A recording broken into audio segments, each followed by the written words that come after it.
公主，世子已经在外头站了1天1夜了，他旧伤未愈，要是染上风寒，耽误了明日的殿前封赏，该如何是好？世子定是被那农女算计了，才会有了关系。哎呀，公主，您就看在世子诚心认错的份上，纳了他吧，左右也越不过您的位分去，不是吗？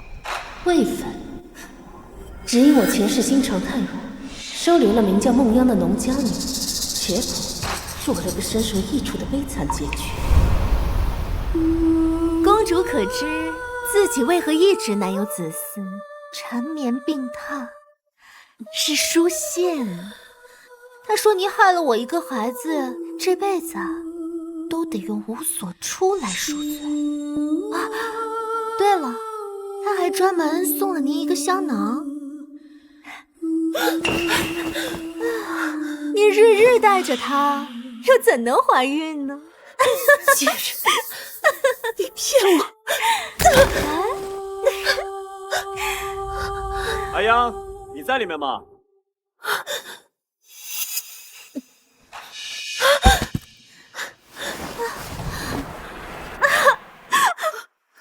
姐姐，我知道你恨我，但是你也不能害我和我肚子里的孩子啊！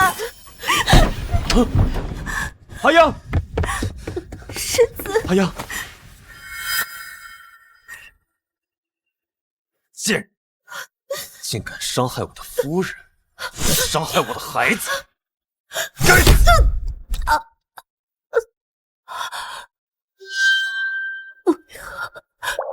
为何连你也加害于我？我知道赵公主，你怎么敢？公主，如今你被贬为庶人，现在你的命，就连路边的一条野狗都不如。我父皇不会这么对我的。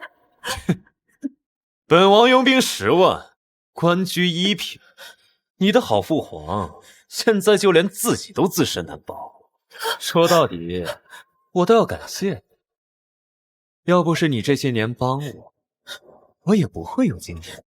放心，我会送你上路的。盛之晚，任凭你位高权重，又如何斗得过我这个来自21世纪的人？换主，把他埋了。公主，您笑什么？您想通了？前世我怎么没有发现，跟了我20多年的心腹，竟在这么早的时候就爱上了我的夫君。公主，您看什么？没什么，雪停了，可有些事不能停。齐书宪、梦阳，这一世我定要你们付出代价。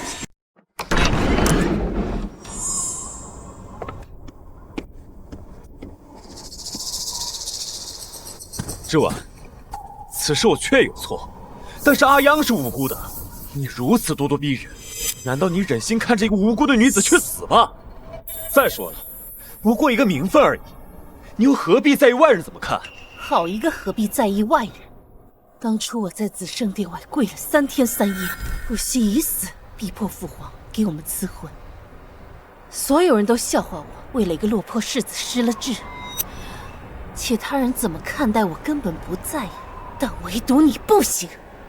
可如今，你却为了他的名分，不惜让我再次成为整个京城的笑柄。是我的错，请公主大人不要责怪世子，一切都是我的错。你没错，之婉，你是公主，我是国公世子，难道连纳个妾的权利都没有吗？之婉，我在雪中等了你1夜，只为求你给他一个名分。我答应你，只要名分，往后我绝不再见他。我给你一笔银钱，保你后半生无忧，你可还愿做他的妾？在现代做了10几年的世子，老娘好不容易穿越古代，肯定要抱好世子这条大腿。钱我要，世子夫人我也要当，耶稣都拦不住，你们说呢？请公主开恩，这人世间，女子的名分最为重要。求人是这么求的吗？教教孟姑娘，何为求？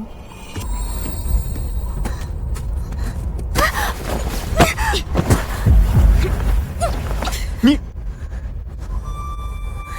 生来平等，我所求的不过是理所应当，我为何要怪？又搞封建王朝那套，这个仇老能记下。盛之婉，你够了！好啊，你要当妾，他要纳妾，那我便成全你。不过，国公府的大门可不是这么好进。焕竹，让宋太医开副绝饲药来，让他服下。听闻这公主跟个包子一样，怎么今天一见竟如此杀伐论夺？之婉，你过分了！你日后又不见他，让他绝嗣，能保国公府清明，你有何不满意的？还是说，你想让他给你生孩子？你若不放心，我自会一直在你身旁。无妨，只要安全生下孩子，那时我便可以母凭子贵。还是说这孟姑娘已有身孕，而你一直瞒着我，是吗？齐书信，你怎会知道？前世焕竹因爱生病，将梦妖推下水，致使梦妖流产，你却将这罪怪在我身上，真是好笑。事已至此，也没什么好说的了。就算是以军功相抵，我也要为他负责。所以，你在这里站了一夜，不是为了求我原谅，而是要逼着我接受他，甚至接受你们生的孩子，是吗？我是怕你知道后会伤心。哼，盛之婉，你闹够了没有？母亲。哎呦，可怜劲儿，一个有伤，一个有孕，居然还要在这里被人家搓磨。你也是的，都快要当爹的人了，怎么还分不清轻重缓急？母亲教训的是。之婉，不是母亲不向着你，你与书宪成婚2年无所出，这位孟姑娘有孕，那也是为你替国公府开枝散叶，你怎能如此善妒？母亲怕是忘了，我和世子成婚当日，她便去了战场，从未圆房，如何有孕？这也是国公府的大喜事。听母亲的意思，我必须要接受孟姑娘进府，还得要接受她肚子里的孩子，是吗？之婉，我知你气不过书宪私下纳妾，我定会好好训他。但我知你心善，更不会罔顾孟姑娘肚子里活生生的一条性命。母亲常说，我们国公府最注重脸面礼仪。若让孟姑娘进府，那国公府生下的第一个孙辈便是妾所生。若是传出去，国公府的颜面何在？还是说，母亲觉得国公府的颜面根本不重要？之婉，你看这样如何？等到日后，阿央的孩子出生，就记在你的名下。没错，之婉，你不用受怀孕生产之苦，就能白得一个孩子。这世上哪有这样的好事？你就答应吧。既然你们都已经想好了，又何必过来问我？送客！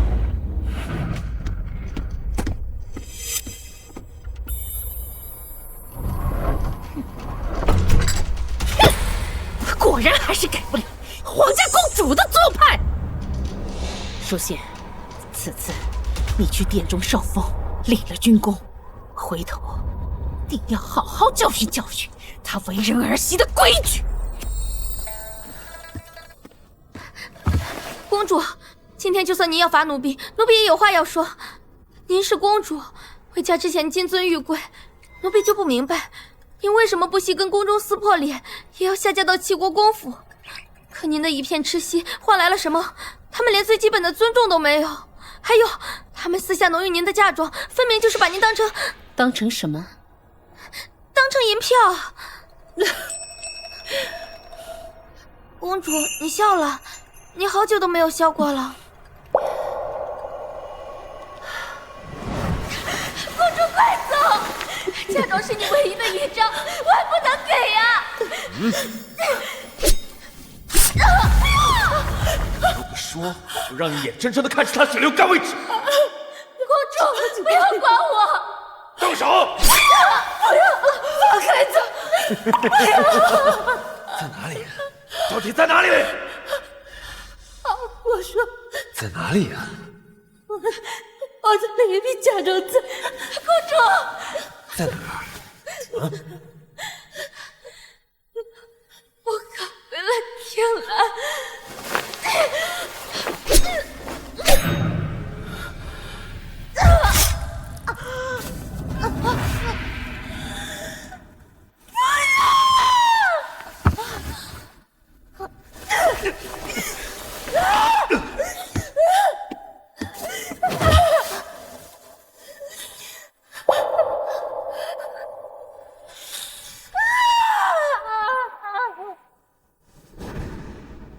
天蓝，今生我定要护你平安。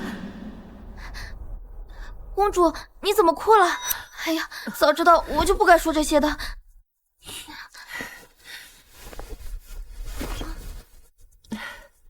你说的对，从前是我眼盲心瞎，没有看清这齐国公府竟是个豺狼窝。不过你放心，用不了多久，这齐国公府便不复存在。公主，你这是什么意思啊？我打算求父皇赐我跟他和离，只不过现在还不是时候。我要让那些伤害过我的人全部付出代价。公主，你好像变了。听兰，你去帮我把嫁妆单子还有私产契约什么的都拿过来。这些一向都是由幻竹姐姐在管，她去哪儿了？她还能去哪？左右是给齐书献殷勤去了。也罢，装匣子下面还有把库房的钥匙，你且去取吧。嗯。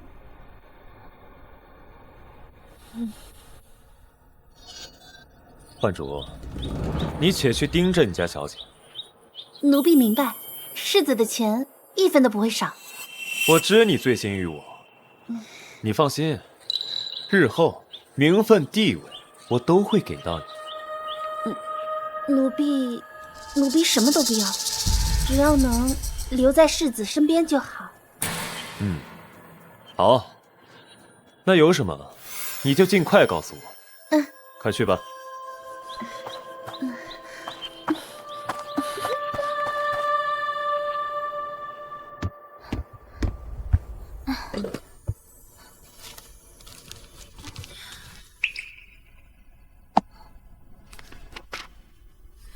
当初您出嫁，太后娘娘共为您准备了168笼嫁妆，压箱底的现金16万6千两，最繁华地段旺铺8间，宅子和庄子各6套，良田88顷，珠宝首饰共88件，绫罗绸缎108匹，祖母定是怕我后悔20幅，官窑瓷器12件，便掏空了他的私产为我做准备。66件，珍祖母稀药材全心全意对我好，车马轿辇而我上一世马匹16匹，却为了齐书金信，银器皿88件，就连祖母病重都没有去看望。琉璃盏、香料等，装满12个箱子。那时候，他该有多伤心啊！公主，公主，念完了。这2年，我贴补给齐国公府的银两有多少？这2年，您一共补贴齐国公府2万3千两，首饰、布匹、书画、摆设等，几乎都被国公府的家眷寄光了。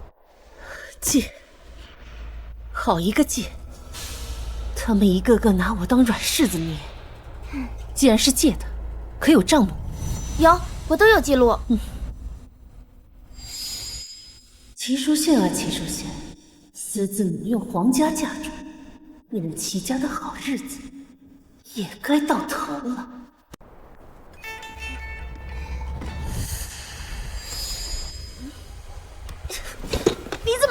些东西？自然是本宫让碰的，怎么还需知会你一声不成？公主这话什么意思？奴婢打小跟在您身边，10几年来兢兢业业，处处为您考虑。您不跟我说一声，就让人碰我给您管制的嫁妆单子。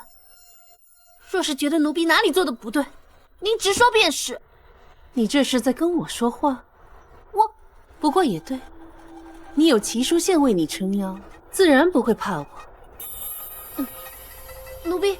奴婢只是给世子爷送了伤药，别无他想。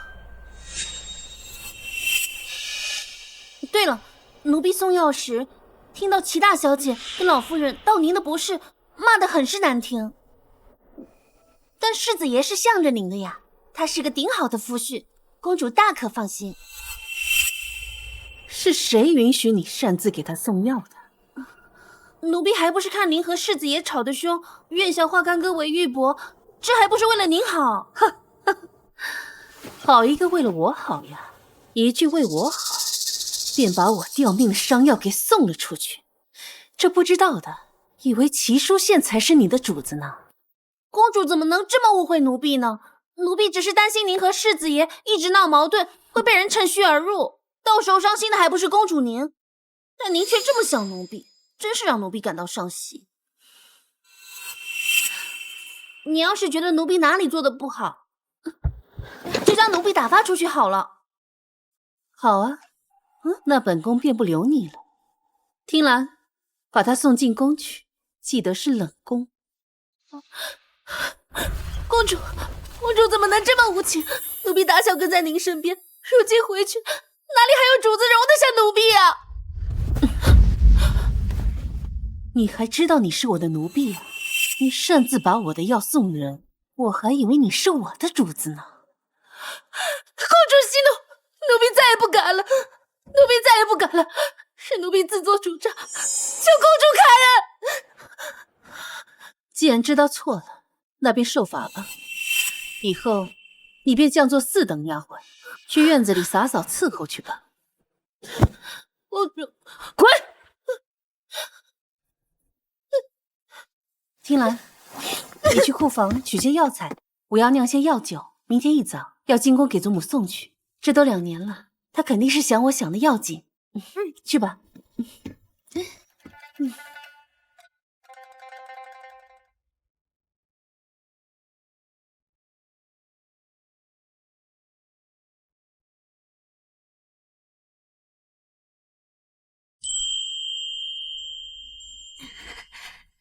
公子好了吗？别急，快要画完了啊！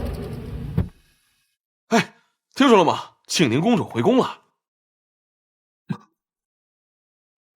是真的吗？千真万确。所谓何事啊？听闻他那夫君连中3元，又在苍南立下大功。我爹说呀，他马上就要进宫受赏。听说陛下有意封他为正4品的平沿将军。不过，有话快说。不过听说他带回了个农女，是他的妾。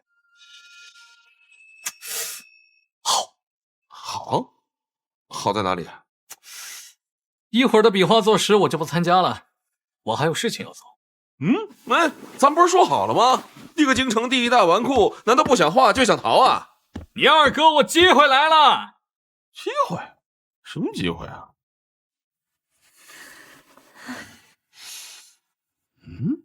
公主，盛之婉。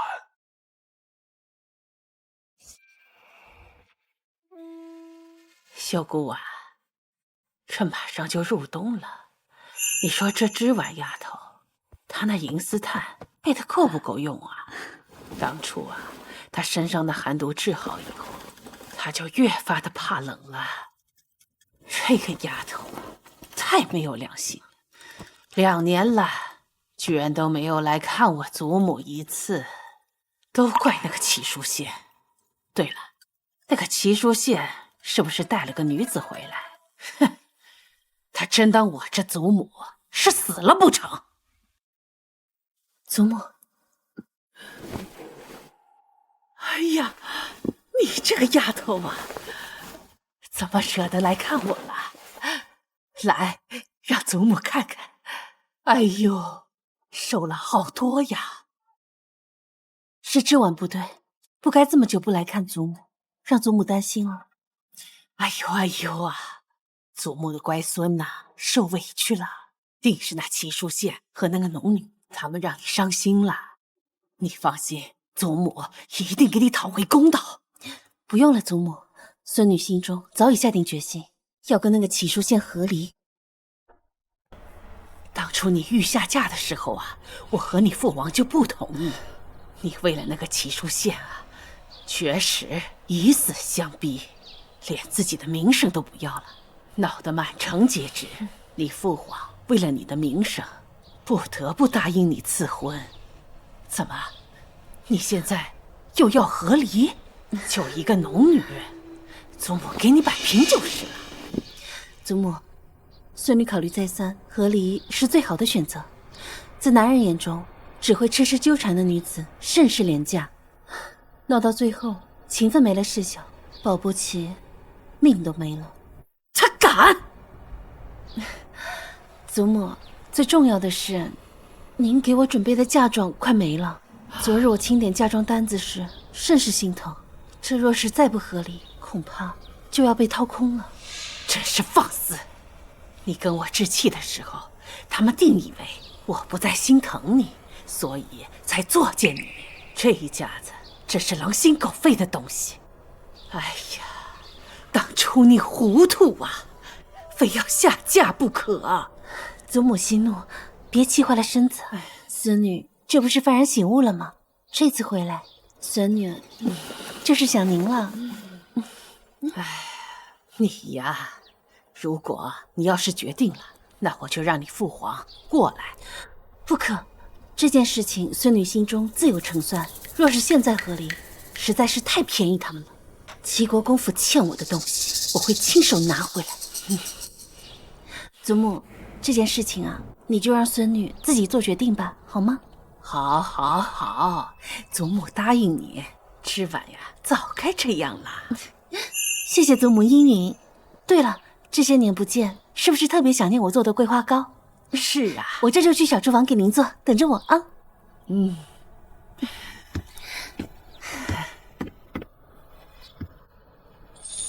老奴许久未见太后娘娘如此开心，听说今日驸马入宫受赏，要不要老奴去把她喊来？太后娘娘再敲她一番，给公主出出气。她受什么赏？此番在苍南立功，听说陛下要封她为正四品平颜将军。正四品，她也配？要不是之婉，她的功劳够干什么的？更何况齐淑宪他背信弃义，辜负婉儿的情分，不顾我们皇家的颜面，他做正四品官员，哼！修姑啊，你去把皇帝喊过来。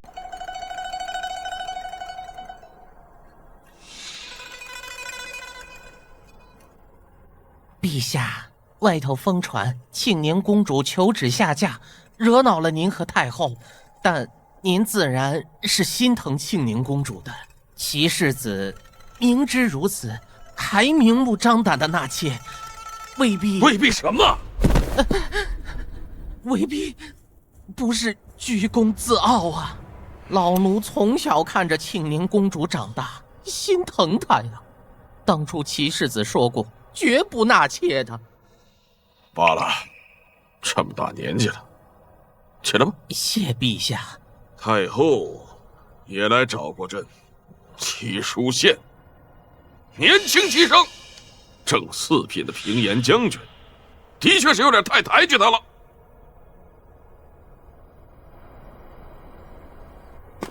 来，公子慢点儿，奴才一把老骨头了。苏公公，事情办得怎么样了？办妥了。当年老舅主带您进宫，说你回去后就嚷嚷着要娶庆宁公主，如今庆宁公主都嫁人了，你还不死心呢？对她，只要有机会，我绝对不会死心。哎呀，虽然你默默在背后为圣上办事，甚至还救过圣上的命，但明面上您还是个不成器的纨绔子弟呀。但您若再立个功，站到明面上去，以皇上对您的信任，想必您提出求娶庆宁公主，圣上也会认真考虑的。他心中有别人，我不想强迫他。哎呀，你呀！齐国公府齐书县年少有为，骁勇善战，特封从五品宣威将军，钦此。从五品，明明应该是正四品，怎么会变成从五品？苏公公，苏公公，昨日陛下的意思，不是要赐封我儿为正四品平延将军吗？怎么今日变成从五品了呢？齐国公和世子是在质疑陛下吗？不敢。哼，那老奴告退了。苏公公，父亲，咱们还是先回去吧。估计这是陛下给我的考验。这件事恐怕是有人在使绊子。圣之丸，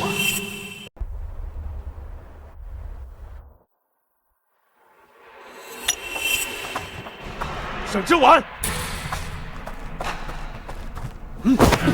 圣之丸，你还有脸回来？世子这又发的哪门子疯啊？哼！你穿成这样，不就是进宫告状？你一句话就把我在战场上所有的付出都变成了泡沫，还有从正四品变成了从五品。从五品？要不是你进宫告状，我怎么会变成从五品？哼！嫉妒成性，泱泱不过是一些弱女子，你究竟为什么非要为难于她？我当初怎么会爱上这种男人？不过上辈子他拿的确实是正四品。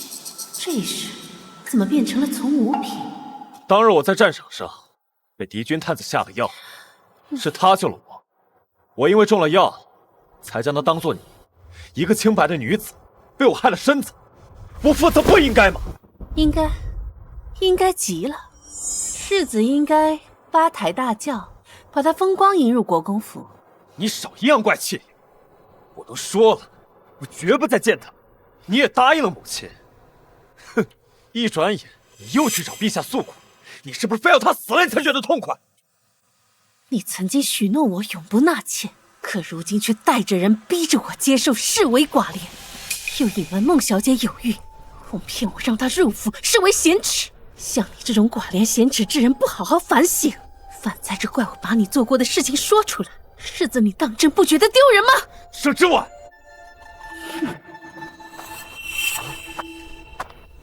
圣之丸，别后悔！我当然后悔，后悔没有早点认清你。哼！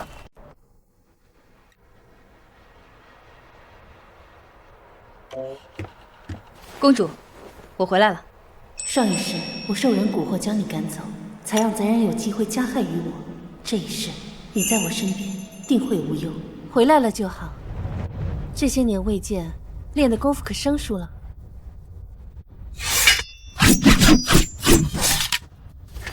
公主放心，没有谁能欺负了你。太好了，这样我们又能一起守护公主了。盛之丸，你给我出来！盛之丸，给我滚出来！盛之丸，盛之丸，你一个内宅妇人，不好好在后院伺候公婆，居然跑去前朝搬弄是非，害得书县的赏赐降了2个大品阶。善妒多言，连犯2条奇耻之例，还不赶紧把他给我拖去祠堂跪着！大胆婢子还敢拦？今日你们2人是谁跟着盛之丸进宫的？赶紧站出来打30板子，否则一起发卖出去！上一世我被父皇贬为庶人后，就是他和孟央联手害死了我。哼！你们记住，这个齐国公府是我们齐家的，我们说了算。盛之丸，你个贱人，搞砸了书县的赏赐，我……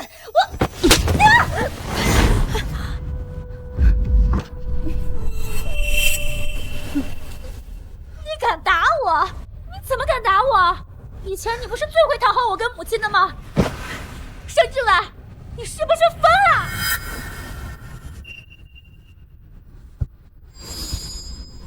我打你又如何？我打你又如何？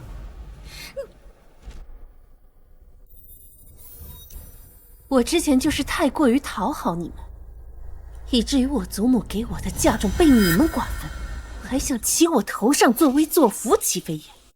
从现在开始，你的好日子就该到头了。拿过来吧！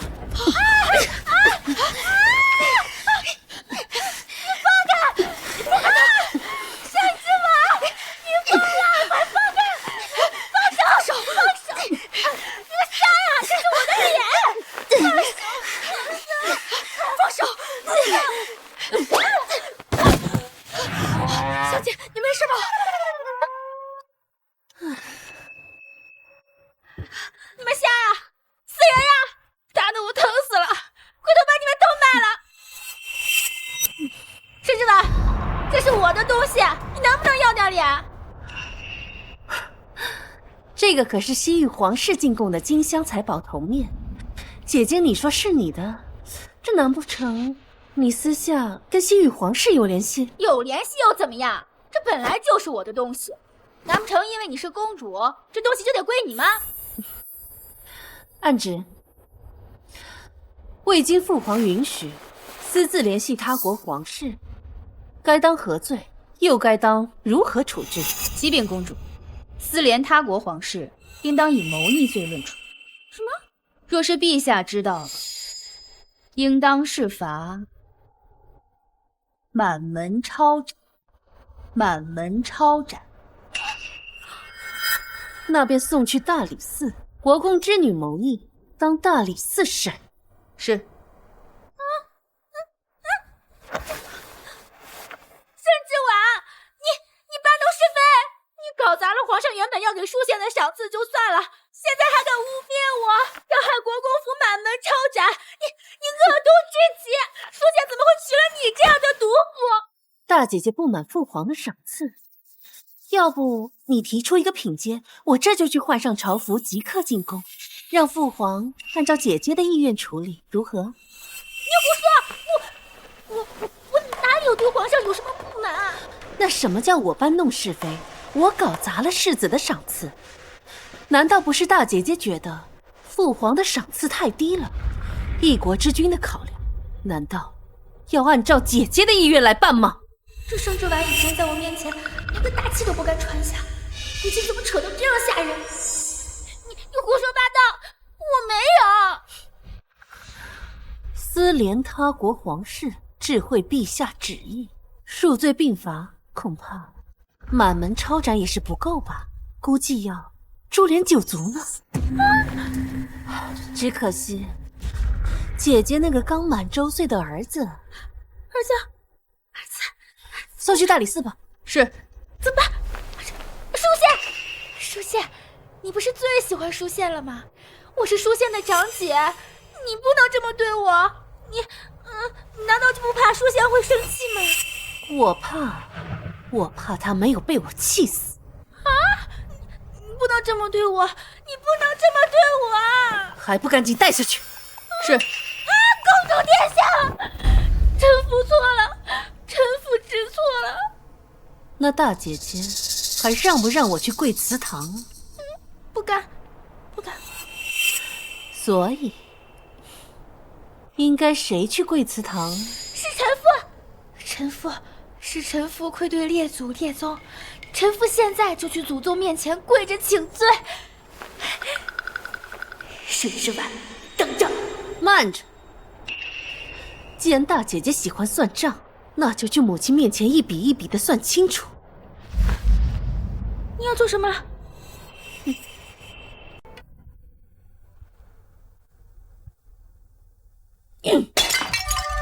你还有脸来见我？作为国公府的儿媳，竟因为丈夫纳妾，便跑去宫里告状，我们究竟是哪里对不起你？燕儿，你这是怎么了啊？莫亲！这盛之婉竟然敢打女儿，而且他还污蔑我们谋逆，要捉女儿去大理寺，他威胁要诛我们国公府9族。母亲，您可一定要为我做主啊！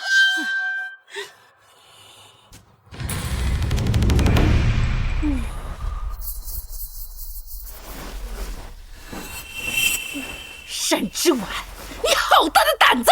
身为国公府的儿媳，竟敢这样忤逆长辈，构陷姑姐！既然大姐姐说不清楚话，那便请大理寺丞的人过来一趟。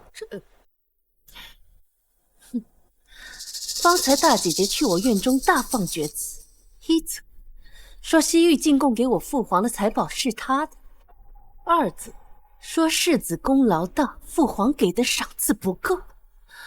若此话传出，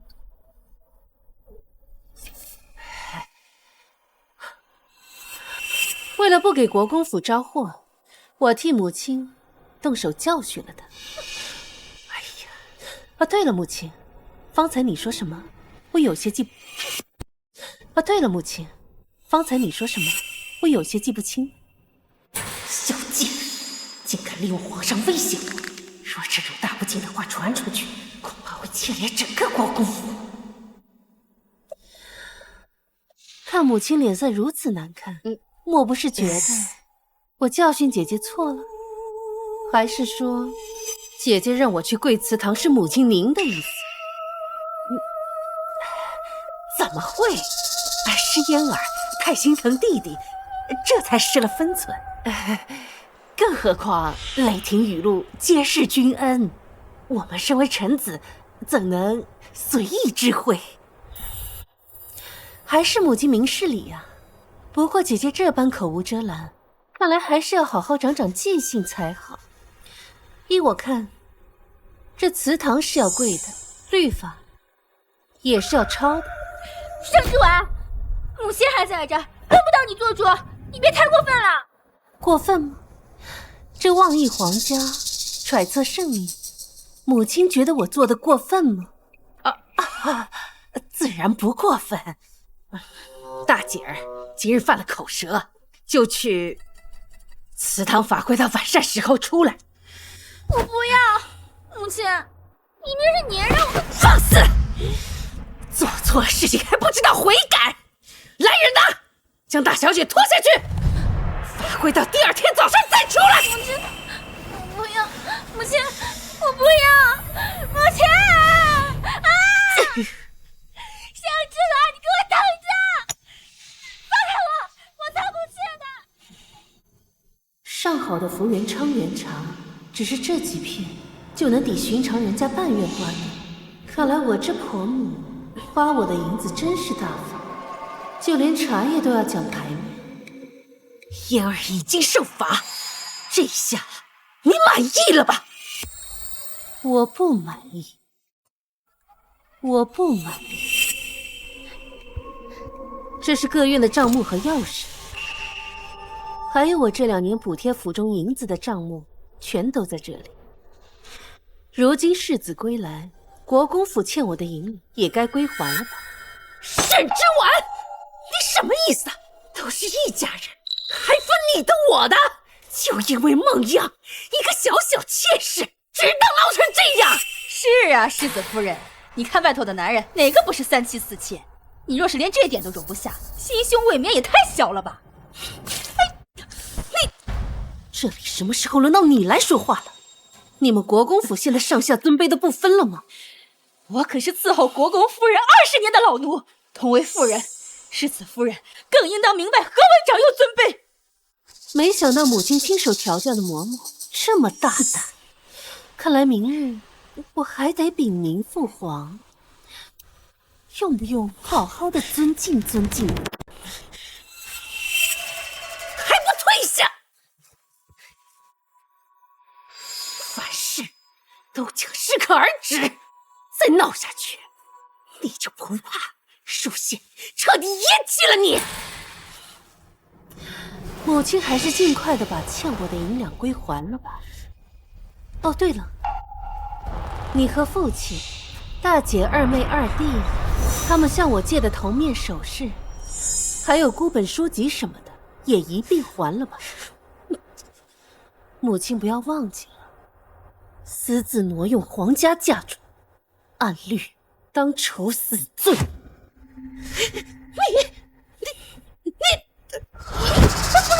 人，快来人呐！国公夫人被世子夫人气得晕倒了。公主，这没事吧？这2年我时时贴身照顾她，她的身子早已大好，不过是演戏给我瞧罢了。盛之婉，你给我出来！盛之婉，你给我出来！世子殿下所来何事啊？既嫁给我，就该将国公府当做自己的家，将我的亲人当做自己的亲人。不曾想，却掌握长己，还言语刻薄，将我的母亲气晕。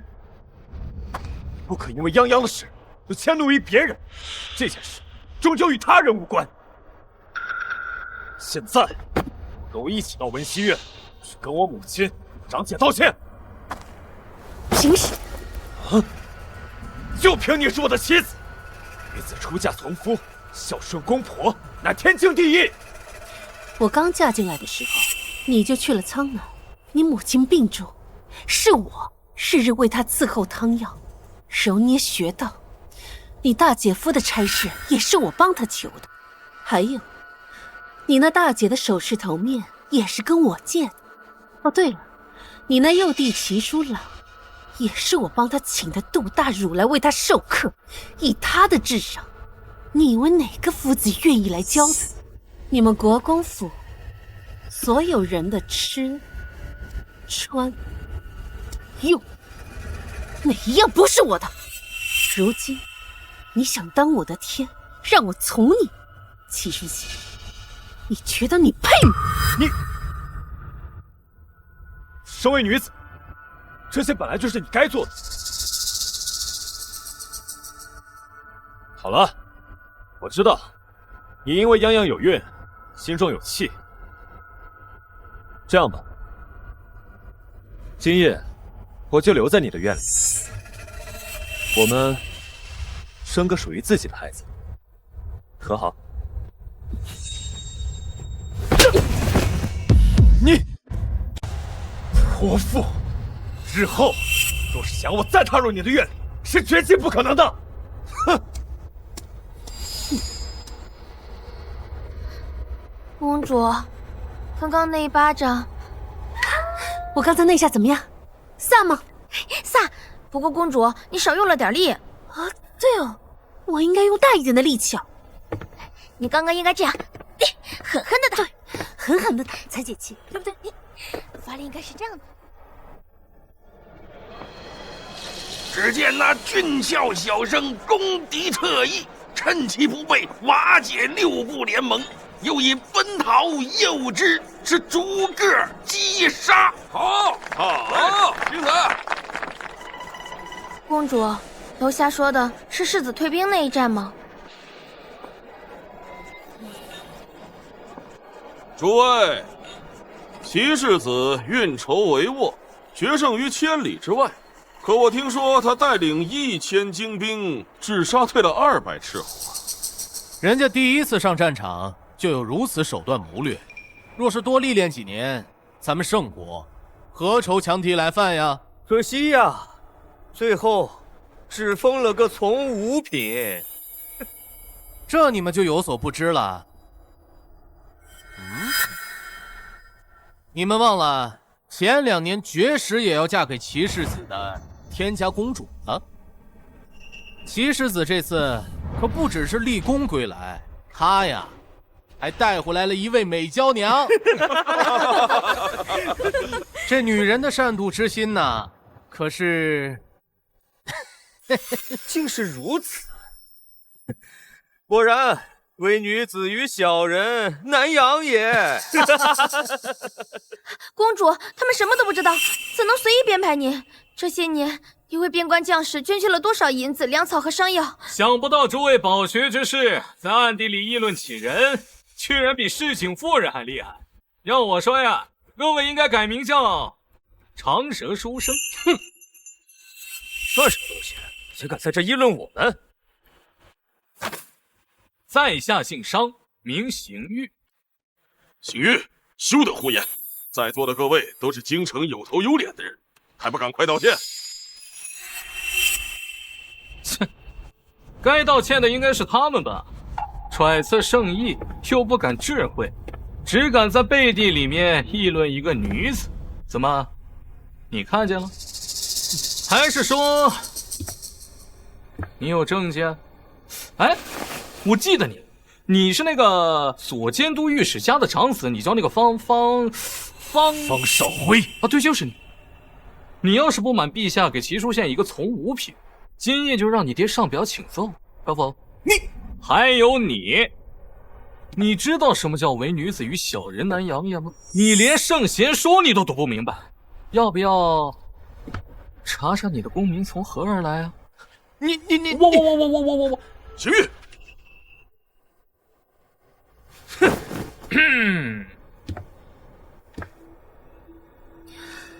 他竟然会为我说话，这12公子可比齐书县强多了，只可惜是个纨绔，不然倒和公主蛮相配的。有吗？哎，公主，楼下吵起来了，商修远让商行玉给众人道歉。商行玉，你一个京城第一纨绔，有什么资格议论我等？还不速速道歉！对，就是道歉，快道歉！道歉！方才你们说本宫无知浅薄，玩弄心机。参见公主。参见公主。你意思是，齐世子立功归来，只获得了从五品的封赏，是因为本宫妒忌所致吗？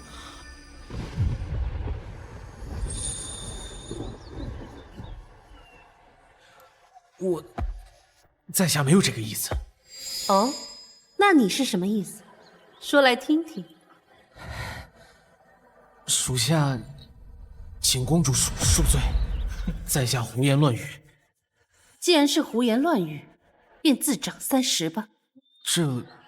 方才你说本宫善妒，你得罪了我，还想让我放了你。若是我此时放了你，保不齐哪天本宫心情不好，便去找令尊的麻烦。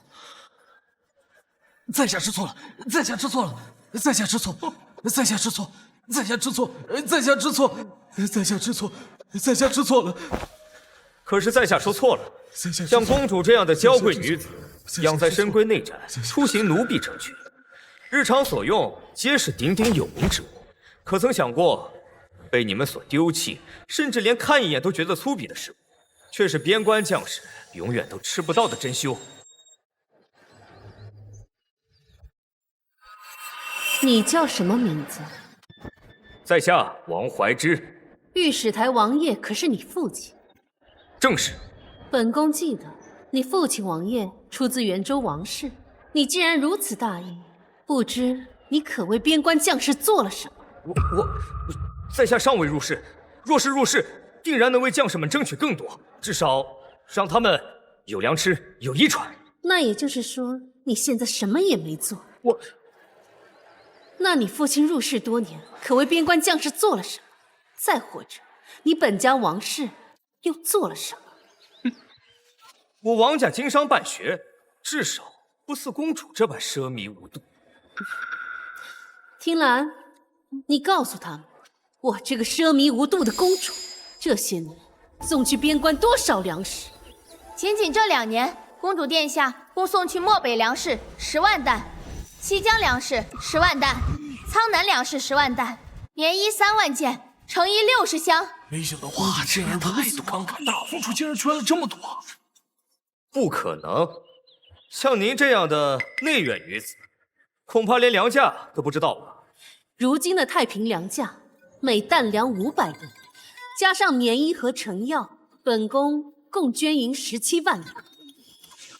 这也太多了吧！竟然捐了这么多！你一介女流，哪来这么多银子？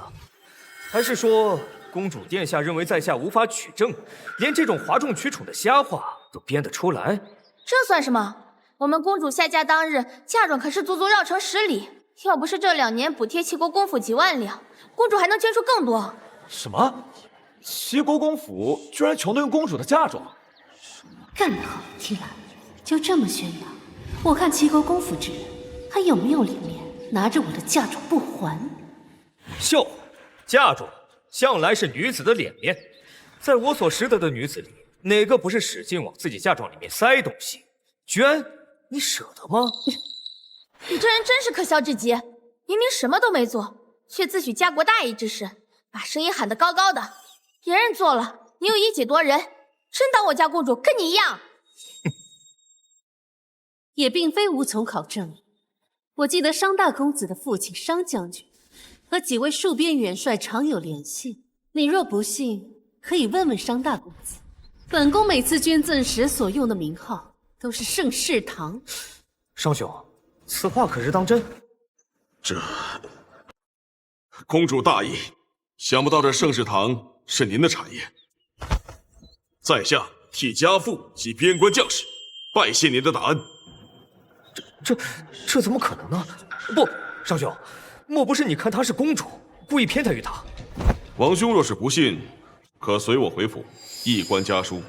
家父的确常提起盛世堂捐助粮草以及棉衣，数量与公主所说分毫不差。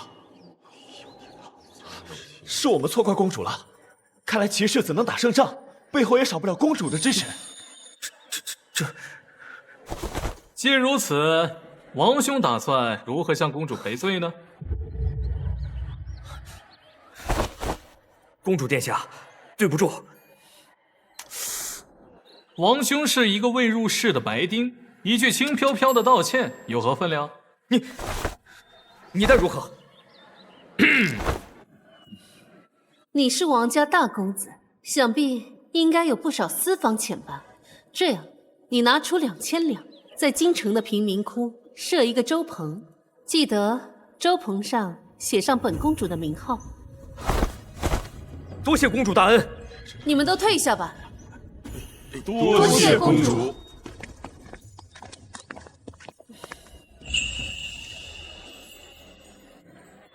公主，舍弟向来顽劣无礼，方才多有叨扰，还请您不要计较。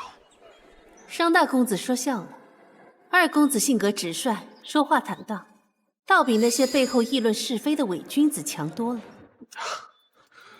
公主教训的是，在下定当谨记今日教诲。方才我听说你让二公子给众人道歉，想必有些错怪了他吧？是我唐突，略有不妥。那便请商大公子给商二公子道个歉吧。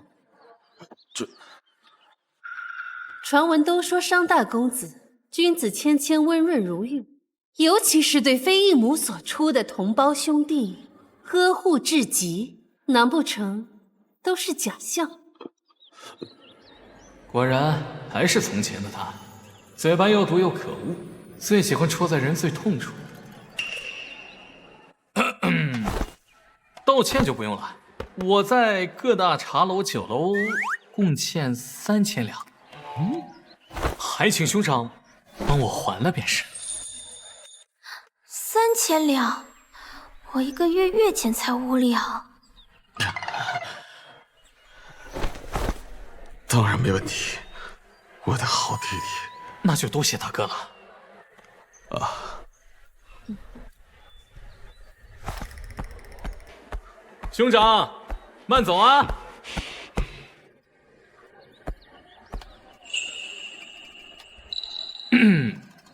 公主殿下这么为在下撑腰，我还真是不敢相信。我知道这聚贤茶楼是你的私产。什么意思啊？本宫今日来此，不为别的，只为商二公子。您说，为我？商二公子人中龙凤，却因生母出身商贾，便被家族一直打压。既如此，何不找个人同谋呢？同谋？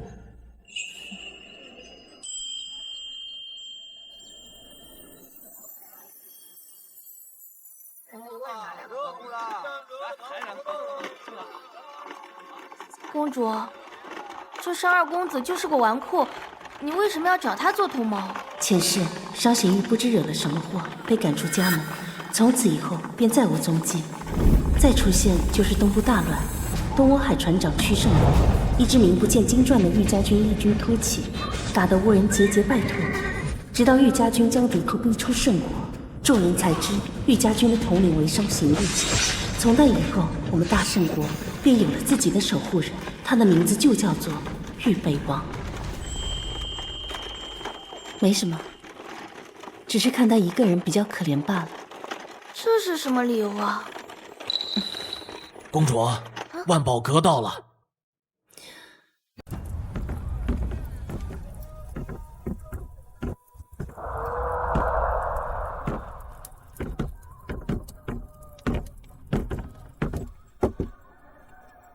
本宫让你寻的人，可寻到了？回公主，寻到了。小人按照您的吩咐去了那廊门巷子，果然发现国公爷的贴身小厮孙峰守在里面。小人一直守在酉时才见人出来，确是国公爷，无疑。住在那里的，可是国公爷的外室。公主英明，确是国公爷外室陶氏，而且这个陶氏怀孕了。什么？整个京城都把国公爷当做爱妻楷模，没想到他竟然养外室，还有私生子啊！咱们国公夫人不是说，不必经历生产之痛便能当母亲是天大的好事吗？既然如此，那这样的好事又怎能让他儿媳一人享受？公主的意思是，3日后，国公夫人要去奉国寺上香，你想办法让她和陶氏见上一面。是。公主英明。对了，还有一件事情，办得如何了？回公主，小人已经按照您的要求，让人连夜写了出来，请您过目。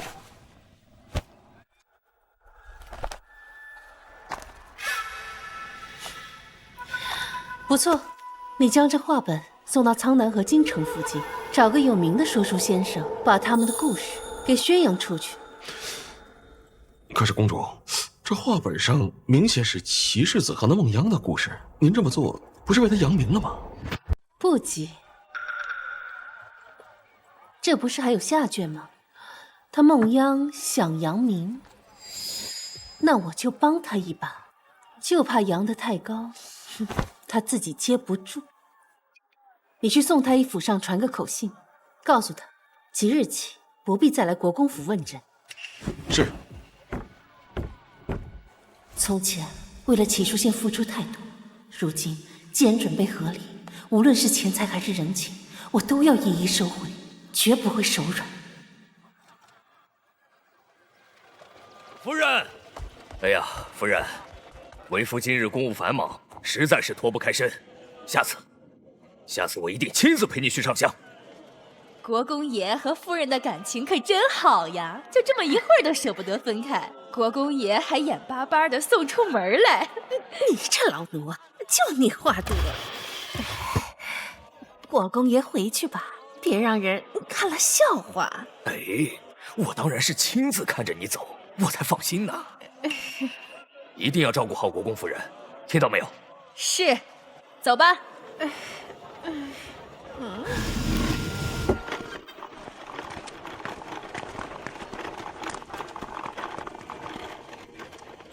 老爷，走，去找陶娘。是。这国公爷也真是大胆，竟然敢在夫人眼皮子底下私会外室。三眼古寺偷养外室，果然没有哪个男人不爱刺激的。走吧，我们去看这出好戏。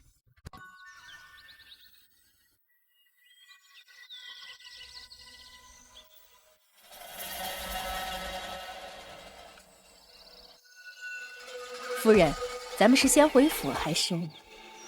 听说奉国寺后山的红梅开得艳极，可真是难得一见的景观呢。据说这红梅代表长寿之意，多去看看，我等啊都能长命百岁呢。咱们也去后山转转，沾沾神明的福气。是。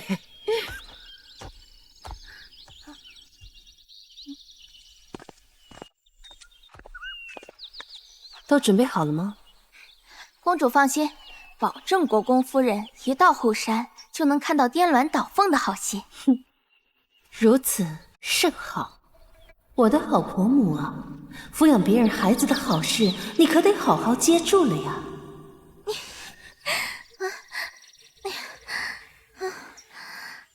无意苦争春，一任群芳妒。唉，零落成泥碾作尘，只有香如故。这凤国寺的红梅呀，果然是名不虚传。确实。宝贝儿，侯爷，轻一点。大胆！佛家庄严，竟然有人在这里白日宣淫！来人，给我把这两个不知羞耻的贱人给我捉来！是。真是。你们干什么？齐国公夫人，参见齐国公夫人。自圣上登基以来，尊崇佛教，你们这对狗男女竟敢在这里白日宣淫，打搅佛祖清净！夫人，不对呀，这男子看着怎么有点像国公爷？看身形体量是有些像国公爷，但国公爷此刻正在府中办公呢，又怎么可能出现在此处？也是。来人，还不赶紧带下去！是。夫人饶命啊！夫人，夫君在外行商，与民女已经1月未见，外人实在情难自禁，所以才……夫人，您就饶过民女这一回吧。恐怕不是什么夫君，而是你的奸夫吧？今日本夫人有闲情，就好好的教教你礼仪规矩，也算是你的福气。来人，把这个偷情的贱人进猪笼！不行，夫人，民女已有3月身孕。哟，还怀了孽种，看来不用进猪笼了，即刻杖杀！得令。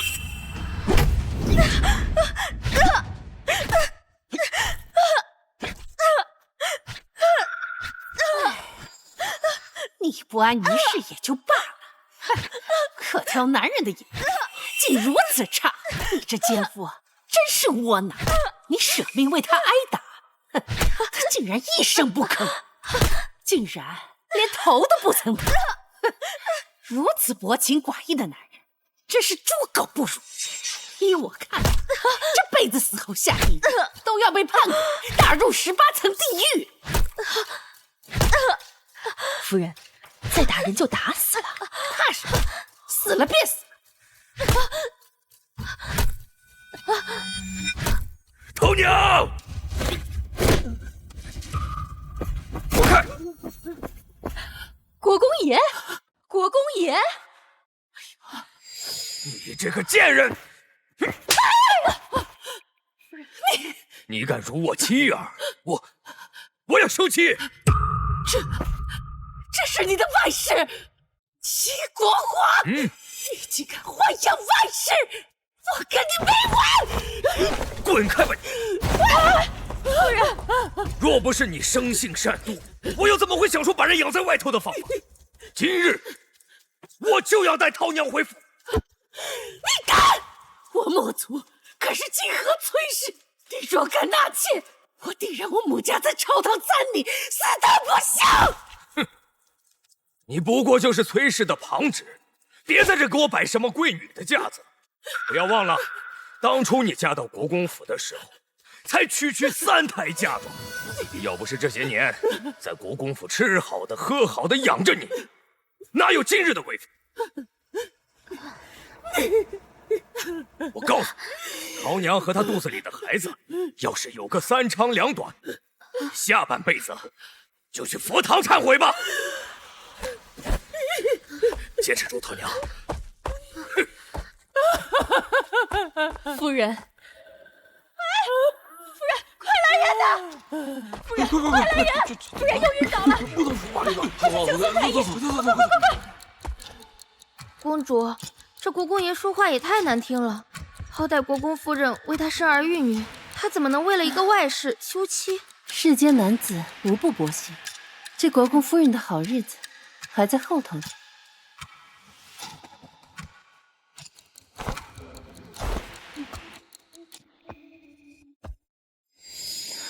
这深更半夜的，世子殿下怎么来了？你能否为了母亲，去求一求宋太医？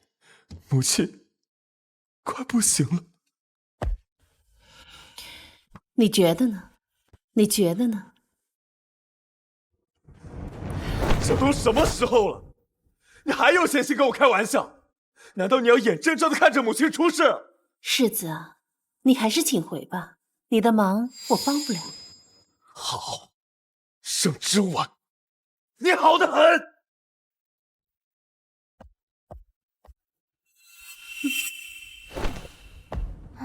公主，公主，宋太医那儿只不过是您一句话的事儿，世子好不容易才来一次，若是等到事情没有转圜的余地，您再后悔可就晚了。您就听奴婢一句劝吧，奴婢也是为了您着想啊。你不是去打扫去了吗？奴婢听到了，奴婢便心急如焚。奴婢只是尽了奴婢应尽的本分。你有一句话说错了，本宫会不会后悔不知道，但是你定然要后悔了。什么？这齐国公府如此之大，你却有闲心关心别人的事情。那从明日起，整个平兰居所有的马桶都由你来刷洗。这可是最下贱、最聪明的奴婢都不愿做的事。公主怎能如此折辱我？来人，把他给丢出去！公主，奴婢错了，奴婢再也不敢了。公主，您真的要唤主姐姐去刷洗马桶啊？你想过没有，比起本宫这个主子，她好像更关注齐书宪一些。公主的意思是，她向世子投诚了？不是，奴婢不懂。他们俩有一腿。什么？他们俩有一腿。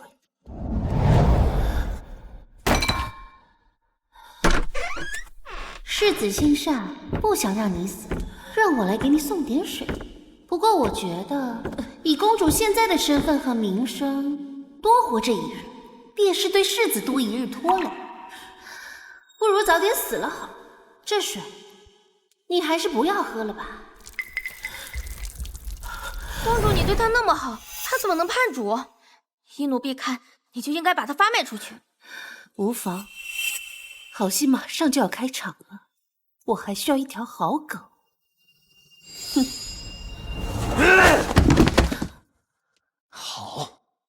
好得很。既然他要闹，我倒要看看他到底忍不忍得住。你确定他已经歇下了？是的。世子，你去哪？问杨月。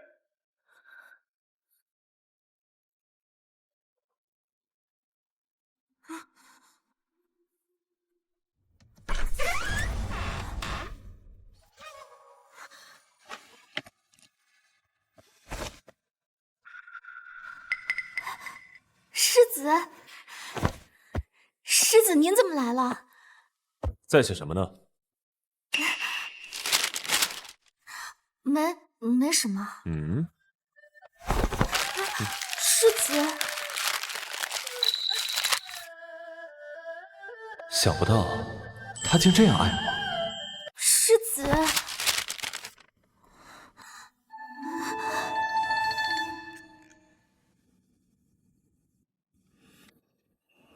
世子，您不是答应过公主，以后再不来见我吗？世子不该来的。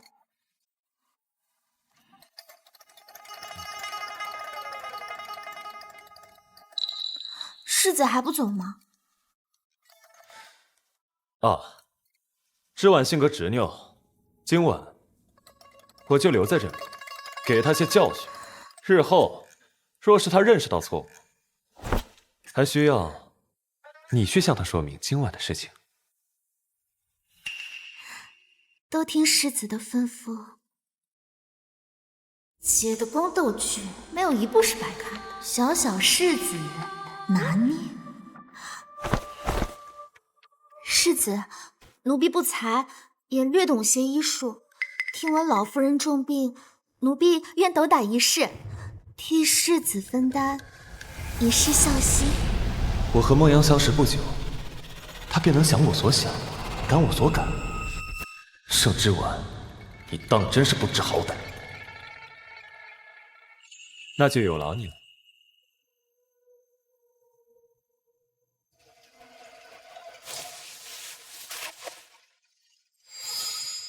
盛之婉，你贵为公主又如何？只要骑奢县新月云，你拿什么跟我斗？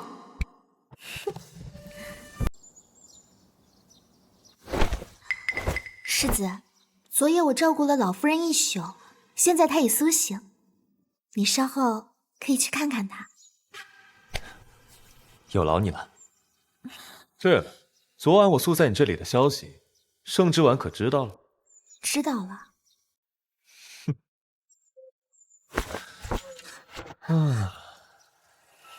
他要是有你这般懂事，那就好了。待会儿我就去管家那支1000两银子，给你打造副首饰，如何？多谢世子。什么？没钱？是啊，世子，咱们府中只剩下200两现银。府中怎么会这么穷？那些田产铺子呢？再不济，总该有些收入吧？世子忘了，舒朗少爷沉迷马术，跟人赌马，把府里的几间铺子输去大半，田产收成也不好。国公爷听闻有富户收地，便高价卖出了。那这些年的花销都从何而来？花的都是世子夫人的嫁妆啊！这些年，老夫人的药钱、大小姐的首饰、少公子的学费，都是出自世子夫人的嫁妆。现在世子夫人不管家了，这钱老奴也不知道该为谁去要啊！你母亲病重，是我日日为她伺候汤药，揉捏学道。你大姐夫的差事也是我帮他求的，还有，你那大姐的首饰头面也是跟我借的。哦，对了，你那幼弟齐书郎也是我帮他请的杜大儒来为他授课。原来他说的都是真的。世子，这个月的月例银子明日就该发下来了。您看，我去找母亲问个清楚。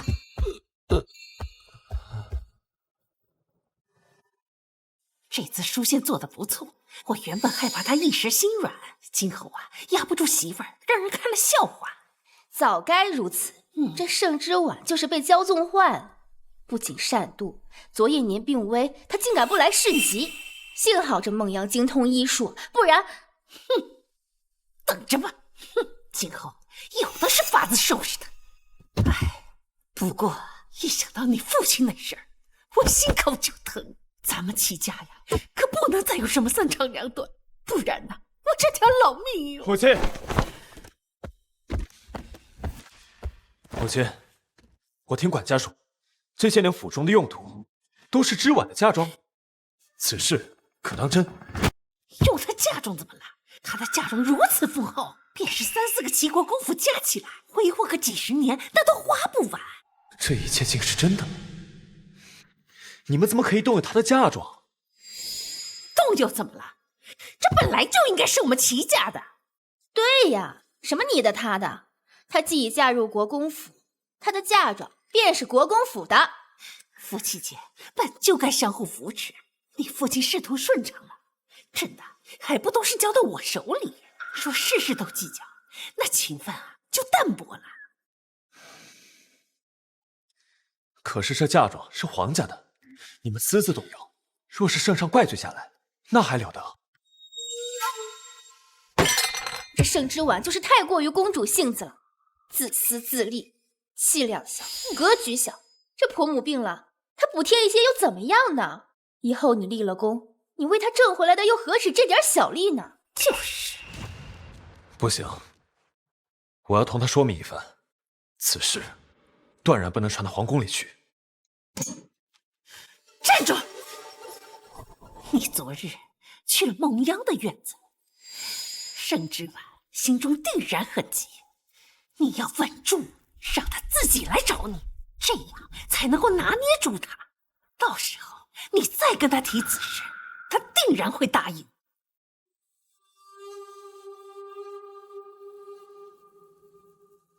世子啊，小的以为原本你应得的是正四品的封赏，就因为家中有个杜甫，害得你变成了从五品。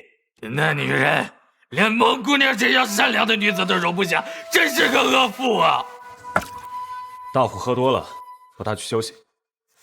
来，妹子，世子啊，我张大虎的命是孟姑娘救的，要不是她用缝针、开刀等怪异的方法救了我跟兄弟们，我早就跟二虎一样草席一国，留在苍南了。所以，我记着孟姑娘的恩，谁要是敢欺负孟姑娘，就是我张大虎的敌人。是啊，我们都是上过战场、受过伤的，不能继续留在军营的人。要不是孟姑娘出主意，让我断臂求生，哪有我如今这般的好生活？要我说，公主又如何呀？咱兄弟几个，给他点教训看看。哎，你们放心，我一定会护着泱泱的。只可惜呀，景宁公主先行一步为边疆捐粮，这恐怕对孟姑娘不利呀。捐粮？世子难道不知吗？昨日的事都传遍京城了。公主以盛世堂的名义给边境各城捐了30万担粮、3万件衣裳，还有药物、银钱。她竟捐这么多！世子爷，我听那些人说，庆宁公主这2年至少捐赠了17万两军粮物资。原本大家以为是您的授意，可庆宁公主到处说您根本就不知道此事。17万两，盛之婉，你竟如此败家！国公府库房只是200两，你竟将这么多钱给陌生人！哎，世子，你去哪儿啊？找他算账！哎，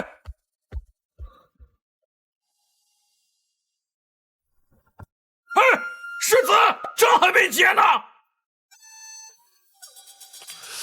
这件点翠香珠头面上最大的粉珠被换过呀！这幅画一是仿品，这只青釉瓶也是假的。这太过分了！公主的嫁妆竟然被换了这么多。公主，奴婢真的不知道怎么回事。盛之婉，盛之婉，你是不是捐了17万到边疆？怎么？是不是？是啊。之婉，你先让他们出去吧。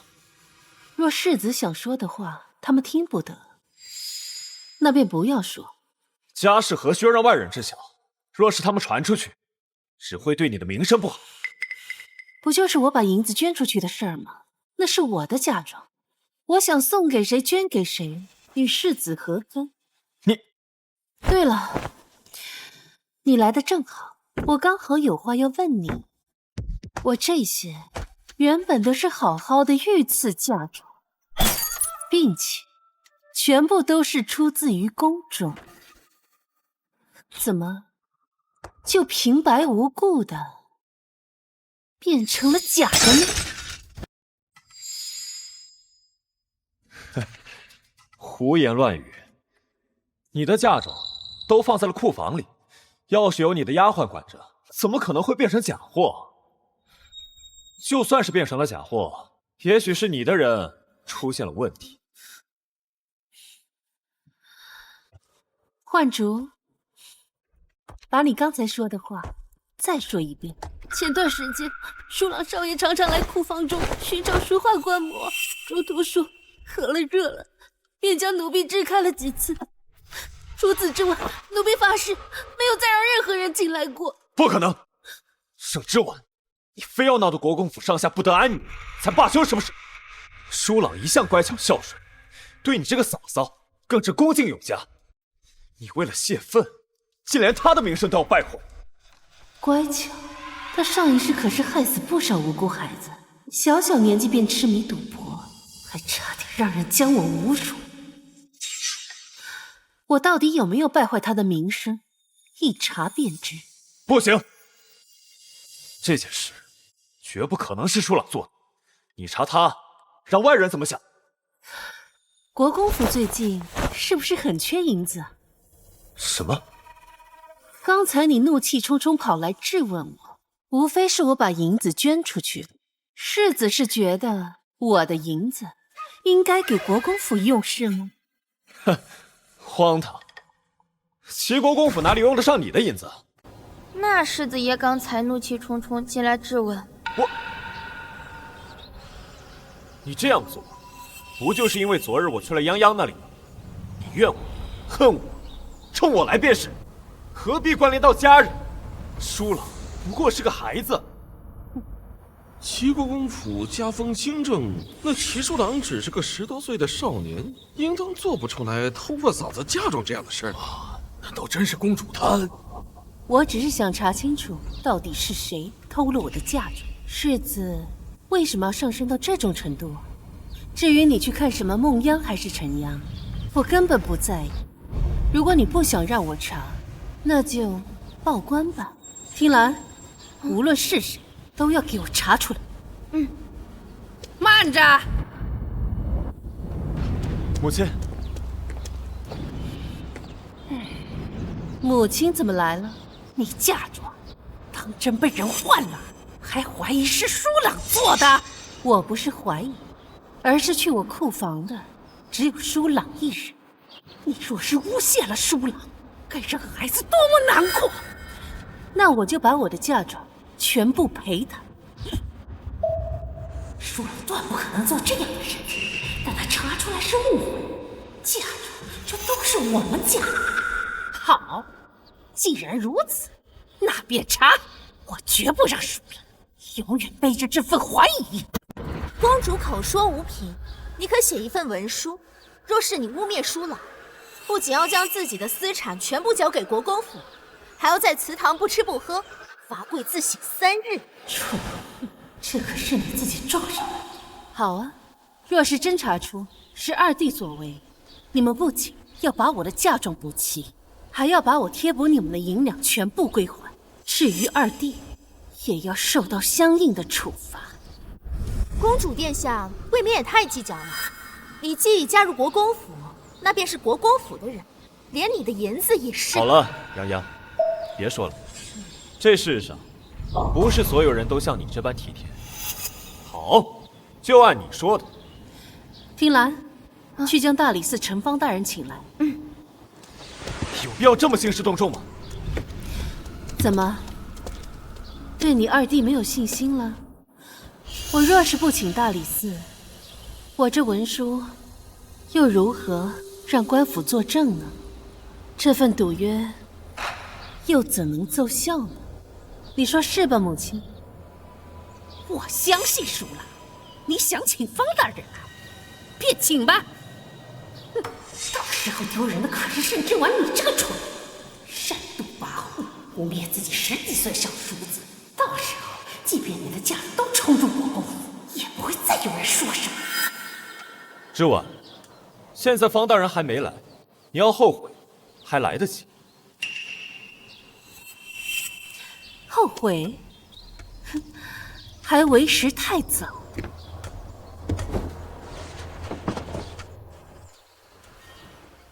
方大人到。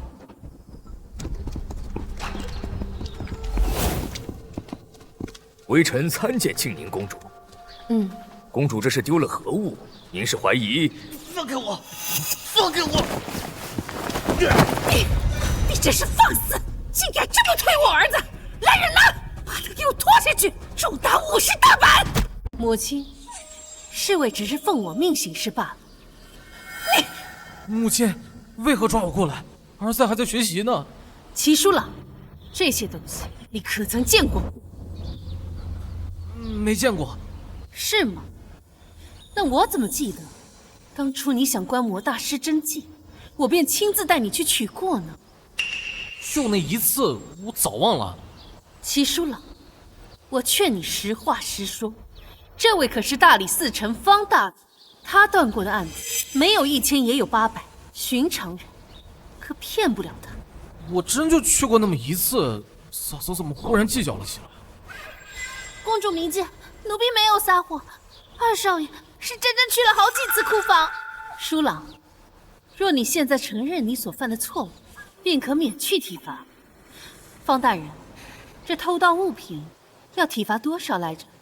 成年人鞭刑30，二少爷尚未成年，若诚心认错，归还物品后，小棍30棍。30棍？等等，盛之晚，你这是在威胁我二弟。若你今天没有人证，就算他被你逼得承认了，也不可定罪。就是，你未免也太狠毒了。舒朗还是个孩子，你竟然这么吓唬他，还30棍！难不成你想要屈打成招？没有人证，把人带进来。大人饶命！大人饶命啊！公主，他是当铺的，就是他收了二公子偷去的嫁妆。公主恕罪，小的也不知道这是御赐的东西啊！而且齐小公子说，如果我们不收的话，就让我们在京城混不下去。小的也不敢得罪国公府的人的。不可能！放肆！你可知道诬陷国公府是什么后果？说，到底是谁教你们这么说的？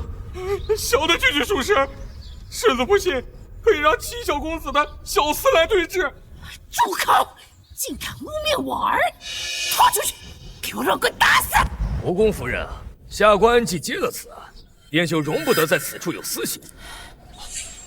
母亲，对质就不必了，把他带下去，将阿忠带进来。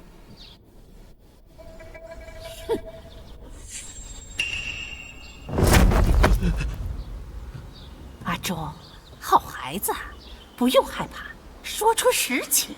你爹娘都是府里的老人了，我一定会为你求情的。是不是你缺钱用了，所以才偷偷的拿了世子夫人的东西出去变卖？是小的一时鬼迷心窍，公主饶命，阿忠再也不敢了。阿忠，你可知偷盗御赐之物乃是要株连9族的？即使有国公夫人替你求情，你和你的父母也是活不了的。你确定本宫的嫁妆是你偷的吗？你不用看他，他决定不了任何。本宫倒数3下，你若再不说实话，我便将你父母一同送去大理寺。你若再不说实话，我便将你父母一同送去大理寺。是他，是二公子，是二公子指使我这么做的。小人实在不知是御赐之物，小人只是个奴才，实在不敢，也不能拒绝。你敢指我，你是不是不消火了？有错在先，竟还敢威胁下人！天子脚下，岂能容你这样放肆？来人，将二少爷带下去，棍打30！住手！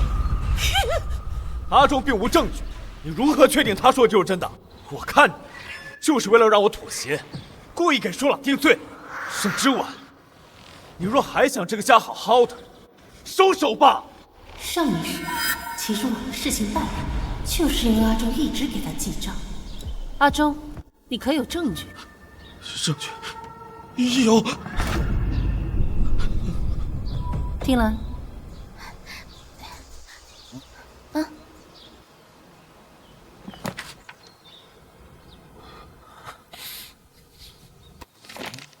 启禀公主，这下人证物证俱全了。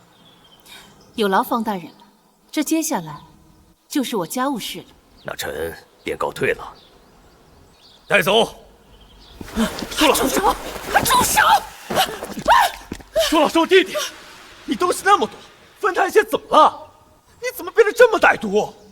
歹毒？方大人，齐书郎盗窃御赐之，证据确凿，按律当斩。带走。放开！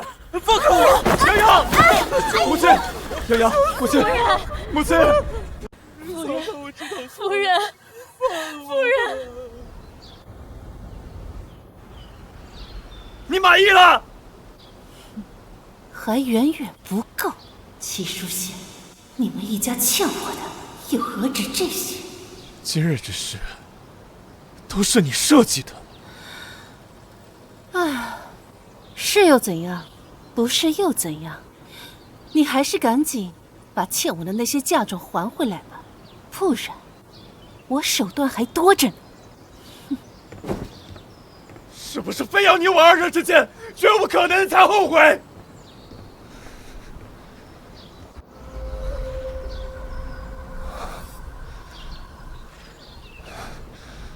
来人，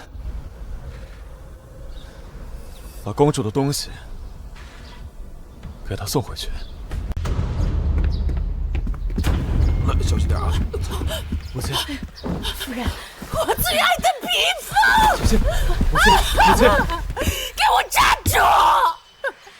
真是家门不幸啊！怎么会娶进来如此毒妇？母亲，母亲，快！小心！来人，快来人！快去找宋太医，来给我母亲瞧瞧。世子爷，上回国公夫人搀我们去请过宋太医，却被小宋公子拿着扫帚打出来了。他说，快说！他说，以前宋太医来国公府都是看在公主的面子上，如今国公府都敢欺负公主了，他们宋府不欢迎我们国公府的人，还说，赶紧说！还说以往夫人的药都是公主每日亲自熬制2个半时辰才得出的治病良药，最近若是恶化，定是因为没人愿意耐心熬药了。说夫人是活该。毒妇！母亲，就因为一点小事，闹得家宅不宁，现在还想要活生生的气死我，害死我！母亲，快去请其他太医。是。母亲，书宪，从今天开始，让申之婉亲自过来给我熬药。他若不回，即便是圣上亲自赐婚，咱们国公府也绝容不下这等不孝的媳妇儿。娘，我。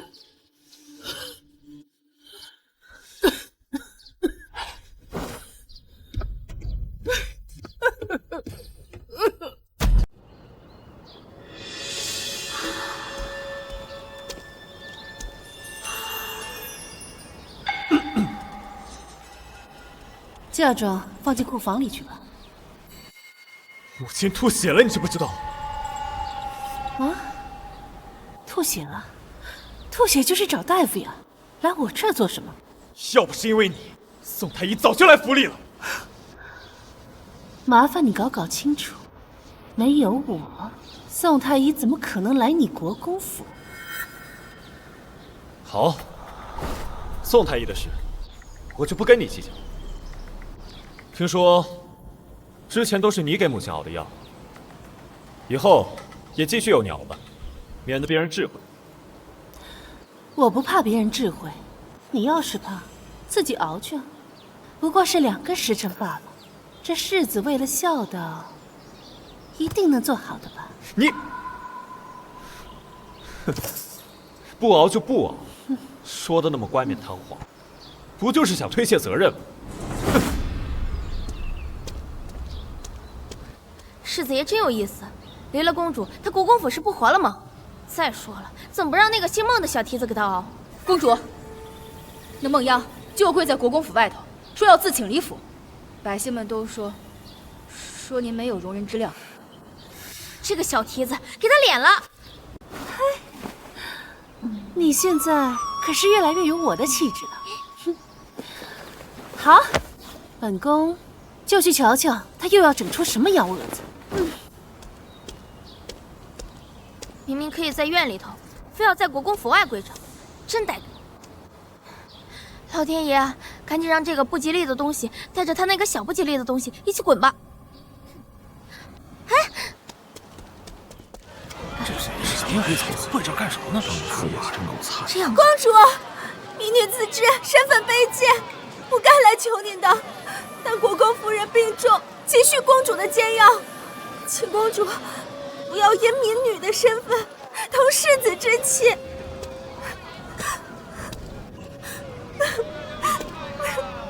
梦瑶，你不是说生来平等，只跪天跪地吗？我跪的就是这青天白日。梦瑶，你这怀有身孕，这么跪着，就不怕伤到胎儿吗？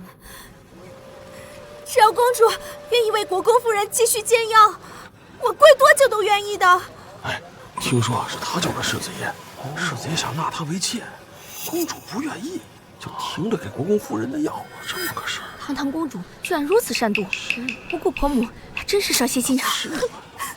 公主若实在容不下民女自愿请离国公府，只求公主能够继续为国公夫人煎药。你既然这么有孝心，何不自己煎药啊？难道是不会吗？可本宫刚刚听说你在战场上救了世子，想必医术了得。民女愚钝，不会煎药。我疯了才会为一个死老太婆花那么长时间。愚钝？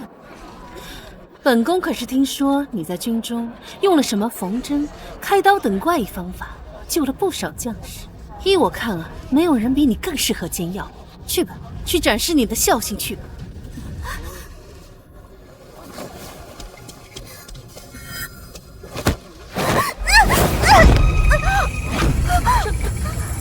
沈之婉，你在干什么？沈之婉，瞧瞧你干的好事！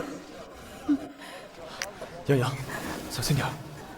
世子，不是公主推的我，是我自己不小心。世子，你不要怪公主殿下。肚子，我的肚子好疼，你快救救我们的孩子！该死，明明是设计好的动作，怎么真的摔了？摔到了孩子可怎么办？孩子可是我唯一的筹码。你怎么这么善良？我都亲眼看见是他推的你，你还替他说话干什么？你不要说了，我这就带你回去。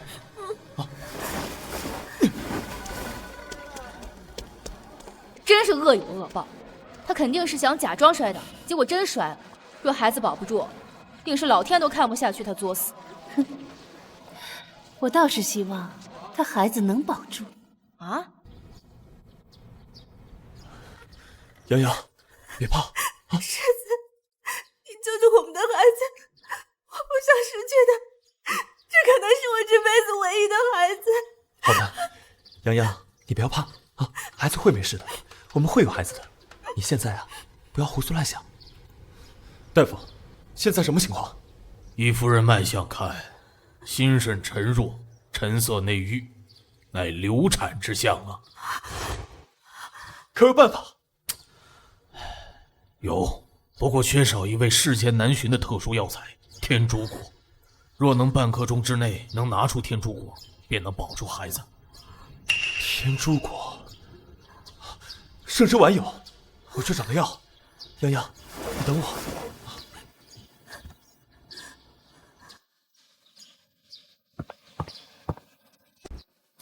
世子殿下所来何事啊？我知道你有天竺果，快交出来。你推了眼，还得差点小产。如今大夫说了，只有天竺果才能保住孩子，快点把天竺果交出来。梦央都说是他自己摔倒的，你又凭什么说是我推的？再说，世子难道忘了我为什么会有天竺果了吗？你不要再拖延时间了，洋洋腹中的孩子在等着天竺果救命呢。你若再不给，别怪我不客气。不客气。世子当年落入冰湖，是谁下去救的你啊？我自母体带出的寒毒，也因那次愈发严重。那又如何？如果不是你害他摔倒，我也不至于来找你要天竺果。难道是我找人让他跪在我面前的吗？还是说我让他扑在我身上的？世子爷，真是孟姑娘自己摔倒的。公主每到冬日便饱受寒冬之苦，没有天竺果，她根本熬不下去。如果不是你不为母亲熬药，她会特地来求你吗？这件事都是因你而起，是你害了她。区区寒毒，又死不了人，可他腹中的孩子等不起呀！天竺国在哪儿？快交出来！好啊，我可以给你天竺国，不过你得服下这颗毒药。3个月以内，你将每夜忍受寒毒之苦。你若服下，那我这最后一颗天竺果便是你的了。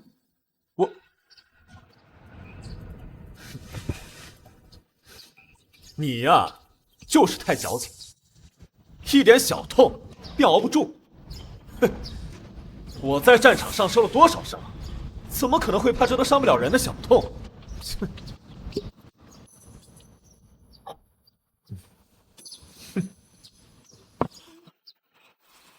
天竺果呢？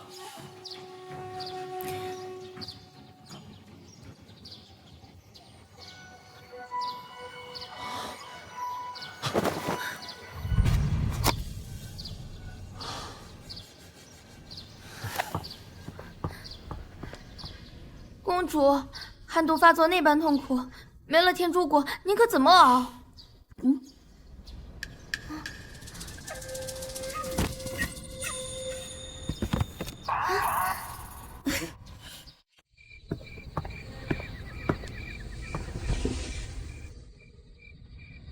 泱泱的孩子总算是保住了。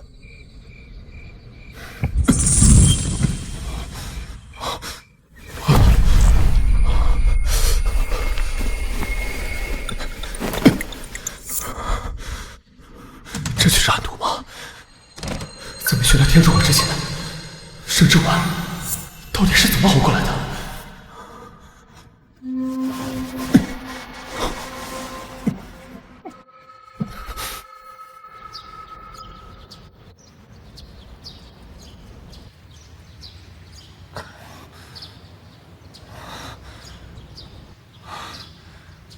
原来寒毒竟比刀剑之伤难熬上百倍，我是不是该去跟盛之婉道个歉？公主，库房的人太过分了，他们竟然把您花钱买的银丝炭送去了未央院，只能给我们黑炭，那多熏人啊！凭什么？公主，您还笑，您不生气吗？确实有些生气，那要不本宫去文熙院质问一番？那倒也不必。但是公主，你以后真的都不管家了吗？那岂不是我们去宫中拿银丝炭都拿不着了？哎呀，这银丝炭没了可以再买，毕竟咱们有的是银子。至于管家嘛，我是一定不会再管了，毕竟都要和离了，我还管那么多做什么？公主，您真的要和世子爷和离吗？当然，我之所以清点我的嫁妆，就是为了和离的时候方便带走。哦，之婉，之婉，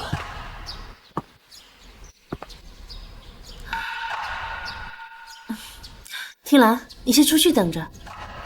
嗯。嘿，之婉，你真的想跟我和离？我没有言而无信，我是被人算计，我有我的苦衷。之婉，你能不能不要再闹下去了？之婉，你能不能不要再闹下去了？怎么，现在才开始幡然醒悟啊？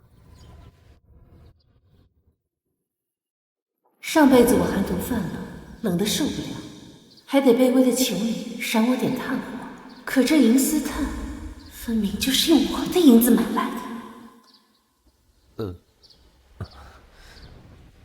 我知你畏寒，取了些银丝炭来，让你夜里好受些。之婉，咱们和好吧，就跟以前一样。啊？哼，齐书信，你这装的还挺像那么回事儿啊。之婉，我发誓我跟你……行了，你还是回你的未央院吧。那里才有需要你一心一意陪着的女人。好，我就当你还在气头上，等你冷静些，我再来。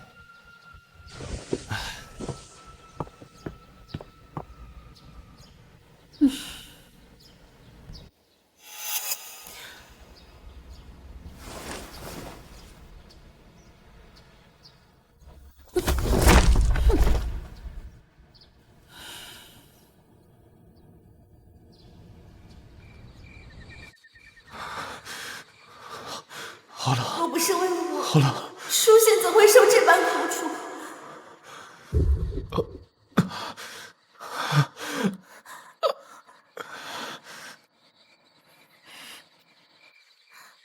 夫人已经答应波言子给我开火锅店了，我一定会帮你撑起国公府的。我把21世纪河底捞的经营理念搬到这古代来，那不是降维打击吗？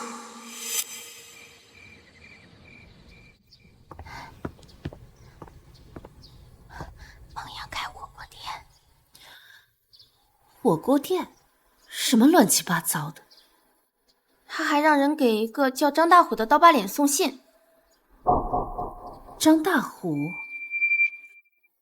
他本是边关守将，后因战败落草为寇。哼，看来他终于是忍不住了。看来他终于是忍不住了。我干什么？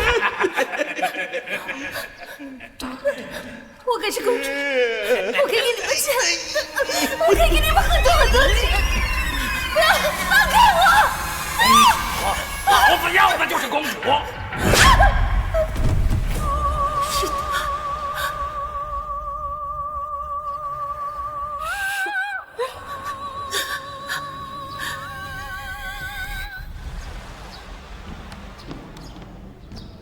舒宪，你终于来了。齐国公府的脸都被你丢完了，哼！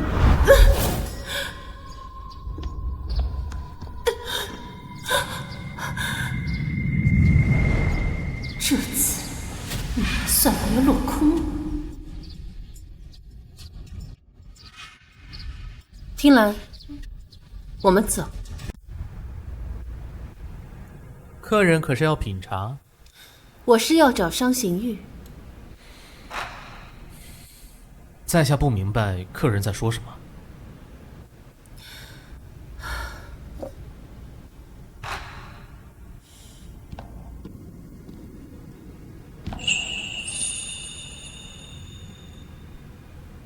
公子。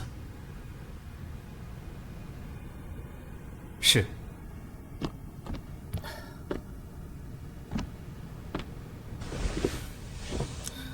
听兰，你也先下去。这么多年，还是你第一次主动找我。商二公子，你我做个交易如何？哼，怎么个交易法？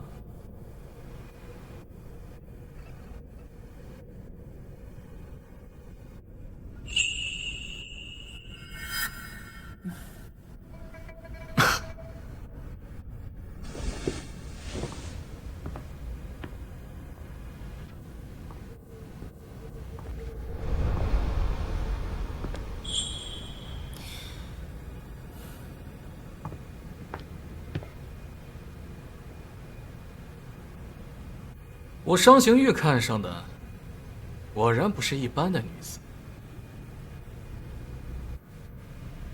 公主，夫人院中传来消息，说夫人昨日睡梦中有神仙入梦，想要公主今日去昭明寺还愿，咱去吗？那你说，咱去吗？肯定不去。什么神仙入梦？夫人明知公主未寒，还让您出城，肯定没安好心。去，为何不去？又是一出好戏。什么？昭明寺附近有山匪出没，他怎么会去？他去了多久？约莫小半个时辰，小的这就派人去追，应该还能追得上。且慢，借这个机会，让他长个教训。待他绝望之时，我再出现将他救下，让他明白，他能依靠的只有我。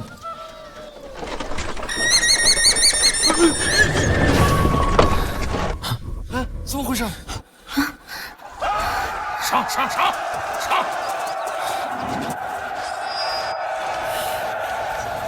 终于来了，怎么回事？公主，有山匪，别出来！上！住手！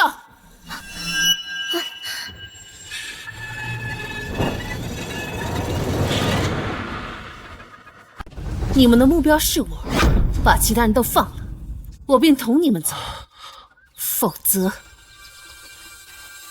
我便自尽。就算是死，也不会落在你们手上。公主不可！公主，不可！张大，他们上一世为了保护我而死，这一世我定护你们周全。好，带走。是。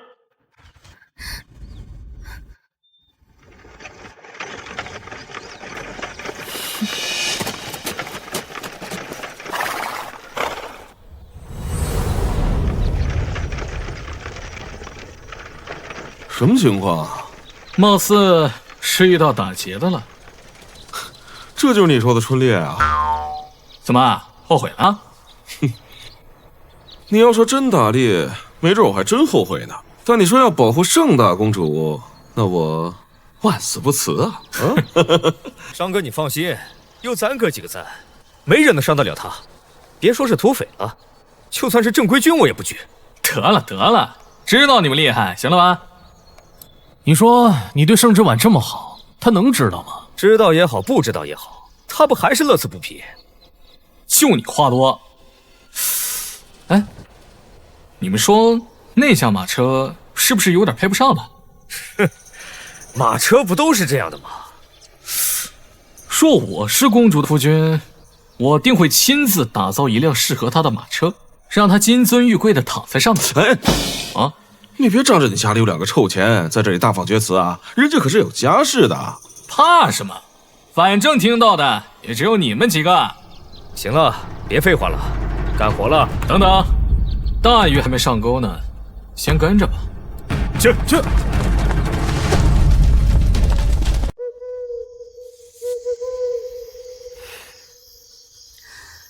姐姐，要怪就怪你挡了我的路。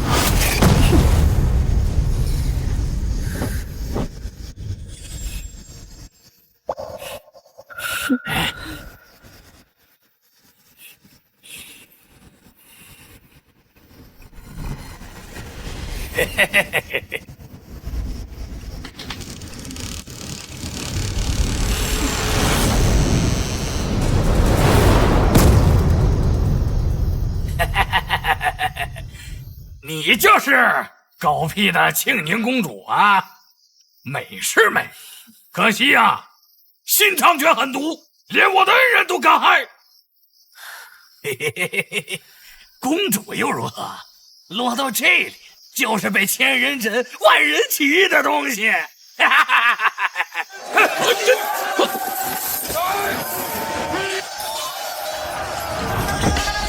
哈！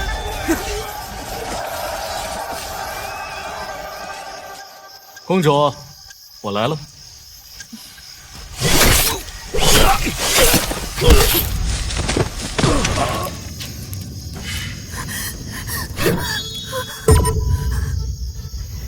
妹妹别怕，小心伤着。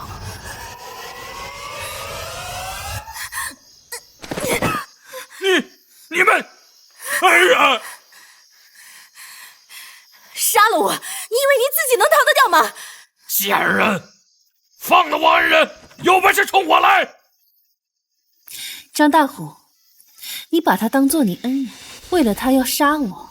可你知不知道，若是没有他，你弟弟就不会死，你的脸也不会变成这般模样。你什么意思？你什么意思？给老子说清楚，这话是什么意思？难不成我爱人还会害我？烧他娘的挑拨离间！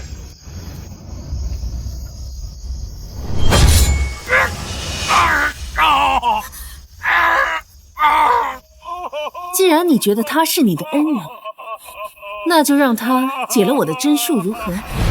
盛之婉，我就学了点护理，哪里会解灵针？孟姑娘，救救我！我真的快死过去了！我什么？孟姑娘不是医术惊人吗？难不成你要尽死不救？你少胡说！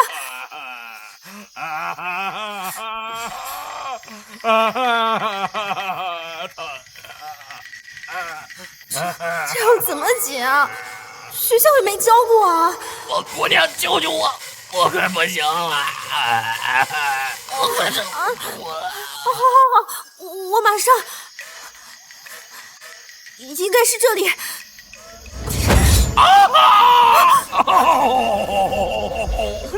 你这是要我的命啊！你到底行不行啊你不是神医吗？孟姑娘，你看这一次要不要给他另半张脸也刺上几刀，缝上几针呢？我还在想呢，这几针哪有这么容易啊？你让我再想想。哎呀！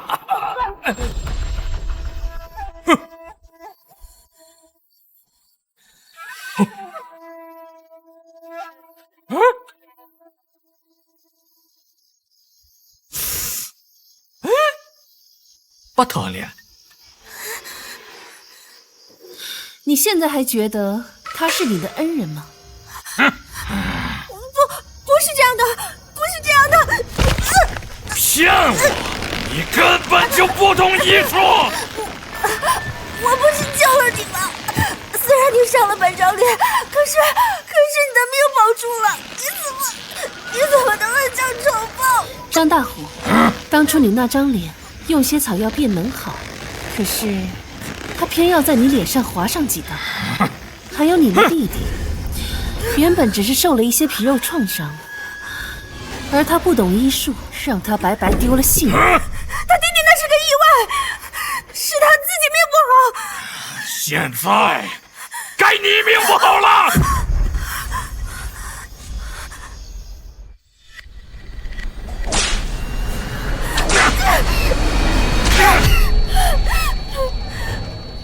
亏我把你当成恩人，对你唯命是从，你却骗我、瞒我，还害死我弟弟，我要你血债血偿！张大虎，你敢！我可是世子的女人。哼，世子，要不是世子轻信你，我弟弟也不会死，我为他出生入死。我错了，求求你放过我吧，公主殿下，我求你，我肚子里还有世子的孩子。我若不是提前准备好将计就计，你对我会有半分的心慈手软吗？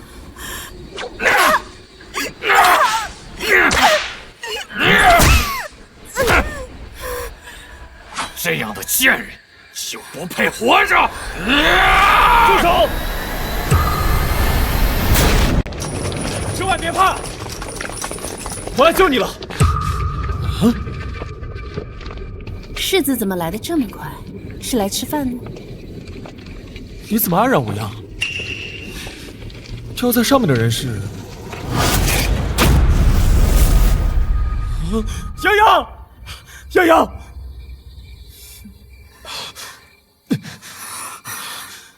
就在上面的人怎么会是洋洋？洋洋怎么会在这里？书仙，盛之婉，你舍弃洋洋！世子说话真是好笑啊！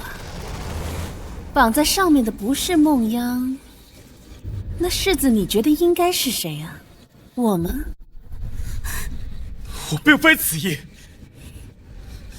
你外出为母亲祈福，为何泱泱也会在这里，还身受重伤？师父，他是对你的孟娇娘不够了解呀！他跟公主是一伙的，他想要我的命，世子要为我做主啊！之婉，纳妾一事是我错了，这些年我是亏欠于你，你要怪罪我，要罚我，我都认。可这是你我之间的事，泱泱她是无辜的。世子，你真是昏了头！我们公主何等高贵，怎会为了一个低贱的农女去做下三滥的事？就因为孟娘子几句话，我们公主在世子眼里就这么卑劣吗？世子如此，实在是太寒公主的心了。之婉，世子，我的肚子好痛。泱泱，别怕，别怕，我直接带你回去，你会没事的。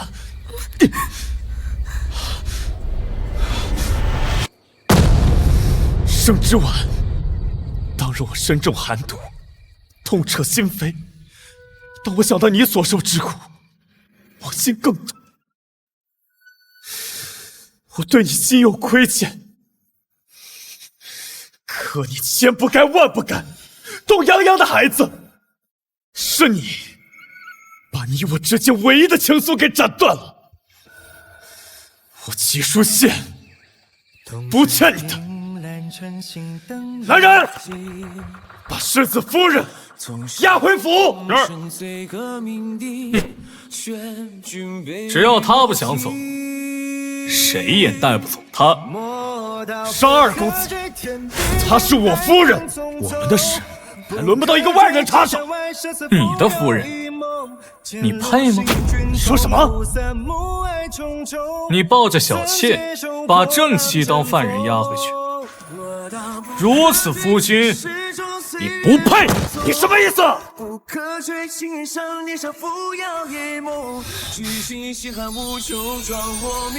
公主自有我罩着，你胆敢往前一步，我杀了你！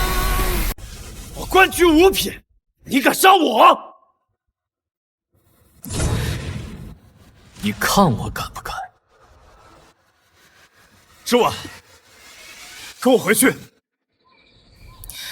世子殿下还是先回去吧，今晚月色不错，我还要赏月呢。盛之婉，你别后悔！还有你，脱离军营，竟然落草为寇，王我还想将你纳入麾下。这是孟姑娘的主意，也不能怪我呀。好，就因为她是一介弱女子，你们都往她身上泼脏水。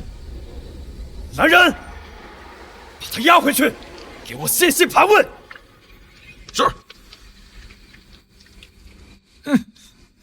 走。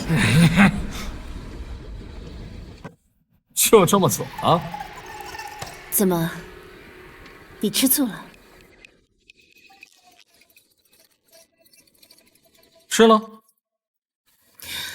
你也喜欢那个小农女人？不是她。那是谁啊？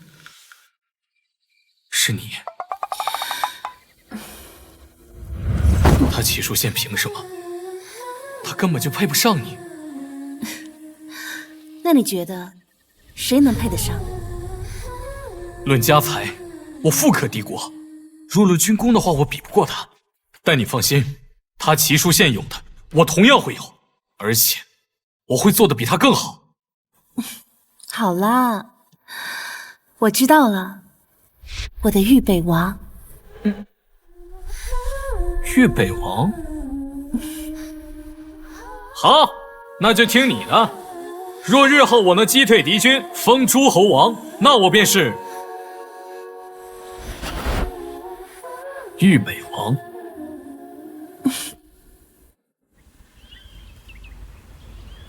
盛之婉太过分了，竟能伤及二公子勾结。孩子，我的孩子还好吗？泱泱，泱泱，莫怕莫怕，孩子保住了。话说，那日你怎么会在朝阳寺？到底发生了什么事？是公主，是公主，她想害我，想害我肚子里的孩子。世子，我好害怕。这个毒妇，连我国公府的血脉都不放过。她在哪儿？她要敢回来，我势必……世子夫人回来了。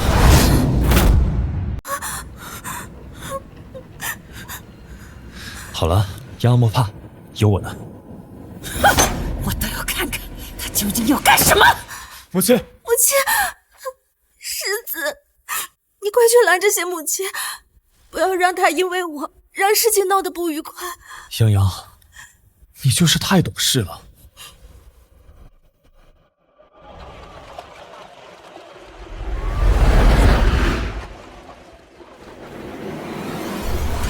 圣之婉，你是公主，是正妻，是知道了我在设计你，可那又怎样？世子不还是向着我？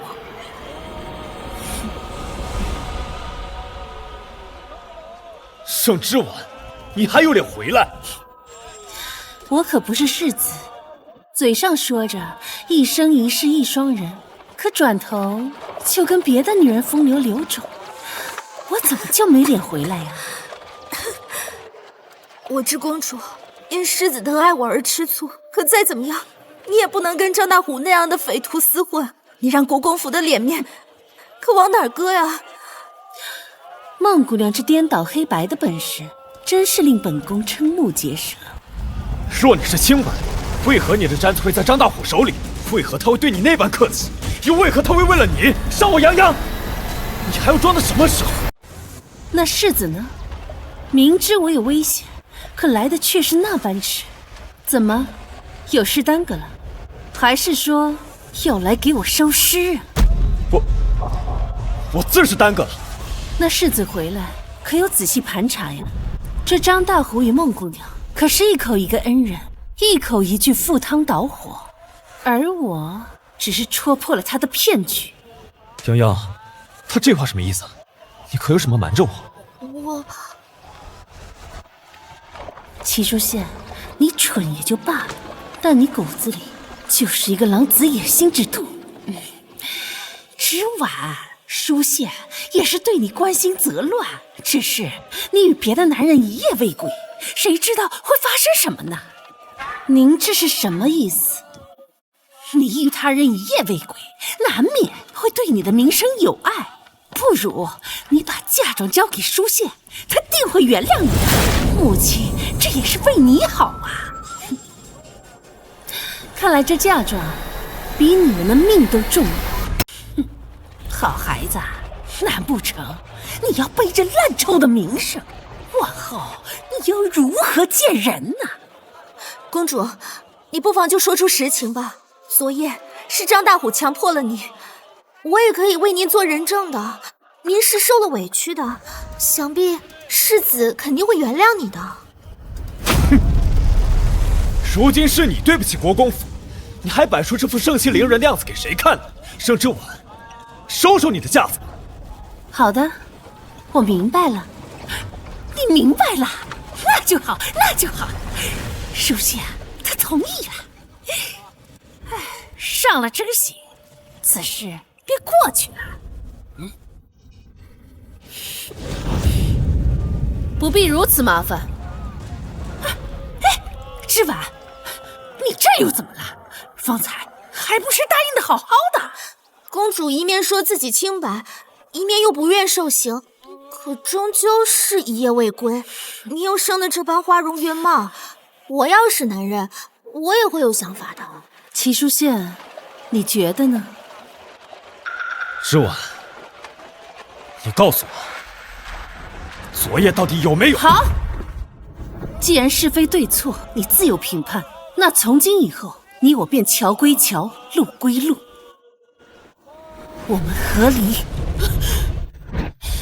和离？不能和离！你的嫁妆，我不同意。这孟姑娘腹中已怀有世子的骨肉，这样一来，便可顺理成章的上位了。什么？齐世子居然有孩子了？还是孟九娘的孩子。若是不合理，这不是让公主给农女养孩子吗？够了，盛之婉，何必闹成这般？你不嫌丢人吗？丢人的是你，我早就知道你们会有这一出。诸位，这是蝰蛇果，若我非处子之身，此果便会让我红疹泛起，疼痛难忍。今日我便当着众人的面服下，一则是堵住悠悠众口，二则是给自己的清白一个交代。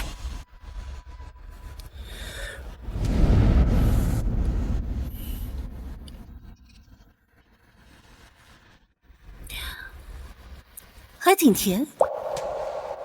你昨夜难道没有？诸位，齐国公府毁我清白，今日我自证清白，而齐世子管不住自己的下半身，该被轻贱的是他。之婉，就当是我错了，你原谅我好不好？我们回到从前去。你呸！不可能！你怎么可能还是清白之身？母亲真是可笑，难不成你还希望我给你儿子戴绿帽子？之婉，你怎么这般同母亲说话？亏他方才字字句句为你考虑，快给母亲道歉！我为什么要道歉？她是你的母亲，与我何干？你我马上要和离了。之婉，你到底要胡闹到什么时候？世子，你是耳聋吗？方才我说过了，我们和离，众人皆是见证。我说不同意，便和离不了。你只能是我的亲。谁说和离不了？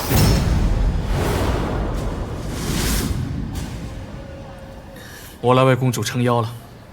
商二公子，这是我国公府的家务事，还请你不要插手。说我非要插手呢？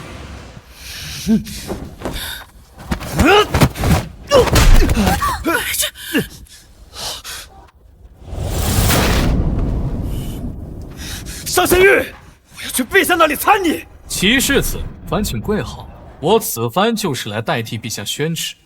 你说什么？这怎么可能？陛下圣旨在此。参见陛下。齐书宪，你要站着领旨吗？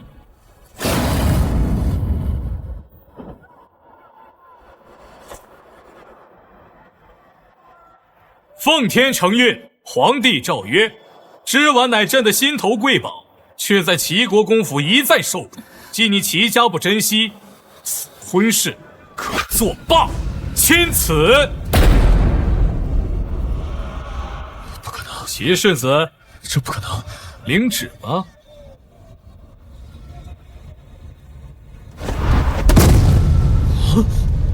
尚仙玉，一再如此，意欲何为？世子不知。商二公子如此维护着公主，想来并非是一朝一夕的情谊了吧？可公主既为世子的夫人，又怎能与外男拉扯？如此，该多伤世子的心啊！盛之婉，你早该为我让路，从此我就是名正言顺的世子夫人了。世子，之婉，你以为离了我，你能找到什么好的人家？只要你现在跟我认错，我马上去陛下那里，求他收回圣旨，我们还跟以前一样，好好过日子。谁说没有？多谢世子放手。不可能，你们不可能，你们走吧。之婉，国公爷到。慢点儿。国公爷，你这是不走吗？有好戏看。这是我和桃娘的孩子，以后就记在你的名下，当嫡次子，好好的养着。你记下，竟想让他把孩子生下来！那怎么了？你又不能生了，大呼小叫，成何体统？国公爷，你不能这么对我！你和这个贱生的孩子还要记在我的名下，你怎么不考虑我的感受？身为主母，连个孩子你都容不下，度量如此狭隘，这要是传出去，岂不是贻笑大方？我不管，我绝不允许这孩子进门！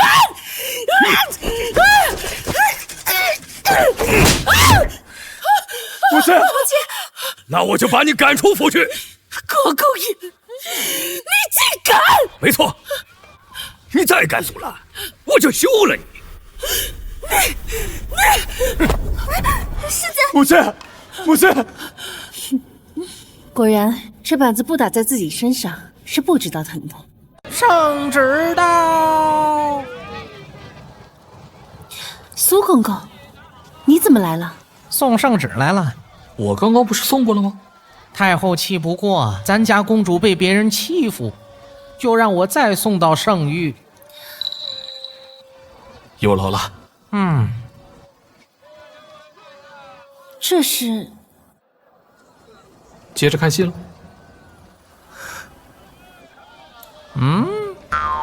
别装了，要装晕，接完圣旨后再装吧。这怎么又要圣旨？苏公公，这圣旨是何内容啊？爹，定是边关告急，圣上要我为国立功。怎么这转机来了？怎么这转机来了？急什么呀？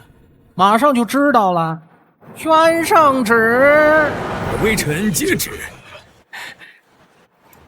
奉天承运，皇帝诏曰：齐国公任户部官职，私自动用国库，使夺爵位。动用国库？你疯了吗？钱呢？要不是你把钱管得死死的，我又何必动用国库啊？及其崔氏与其女齐氏私自挪用公主嫁妆，不合礼法，收国公府。你这个恶妇，连公主的嫁妆都敢动！现在我们连住的地方都没了。爹娘，别怕，我还有军功在身，我还有军功在身，军功在身呢。你，齐书县虽有军功在身，却在军中错信农女孟央，致众多将士无辜惨死，其罪难逃。齐家上下发配岭南，农女孟央勾结山匪，其罪当诛，明日斩首。诸位，接旨吧。母亲，母亲，母亲，母亲，都什么时候了？别装了！母亲真的晕了。世子，我不想死，你快救救我！都怪你！头娘，有没有人呐？都怪你！有没有人？好戏也看完了，走吧。有军功在身，我来打我！都怪你！都怪你！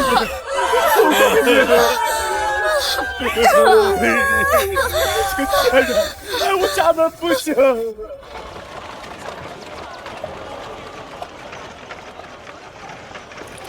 商二公子，无需这般盯着我看。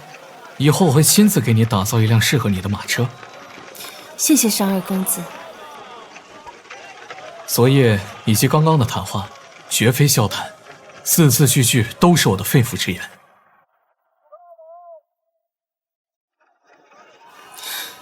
莫不是我求你帮了个忙，从此以后你便要赖上我了吧？哼，那日就算你不找我，我也会亲自送上门，保护你周全的。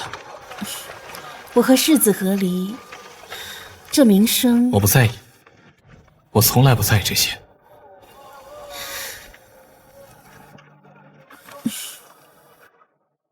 你有没有想过，万一我是利用你的呢？我愿意被你利用，哪怕是一辈子。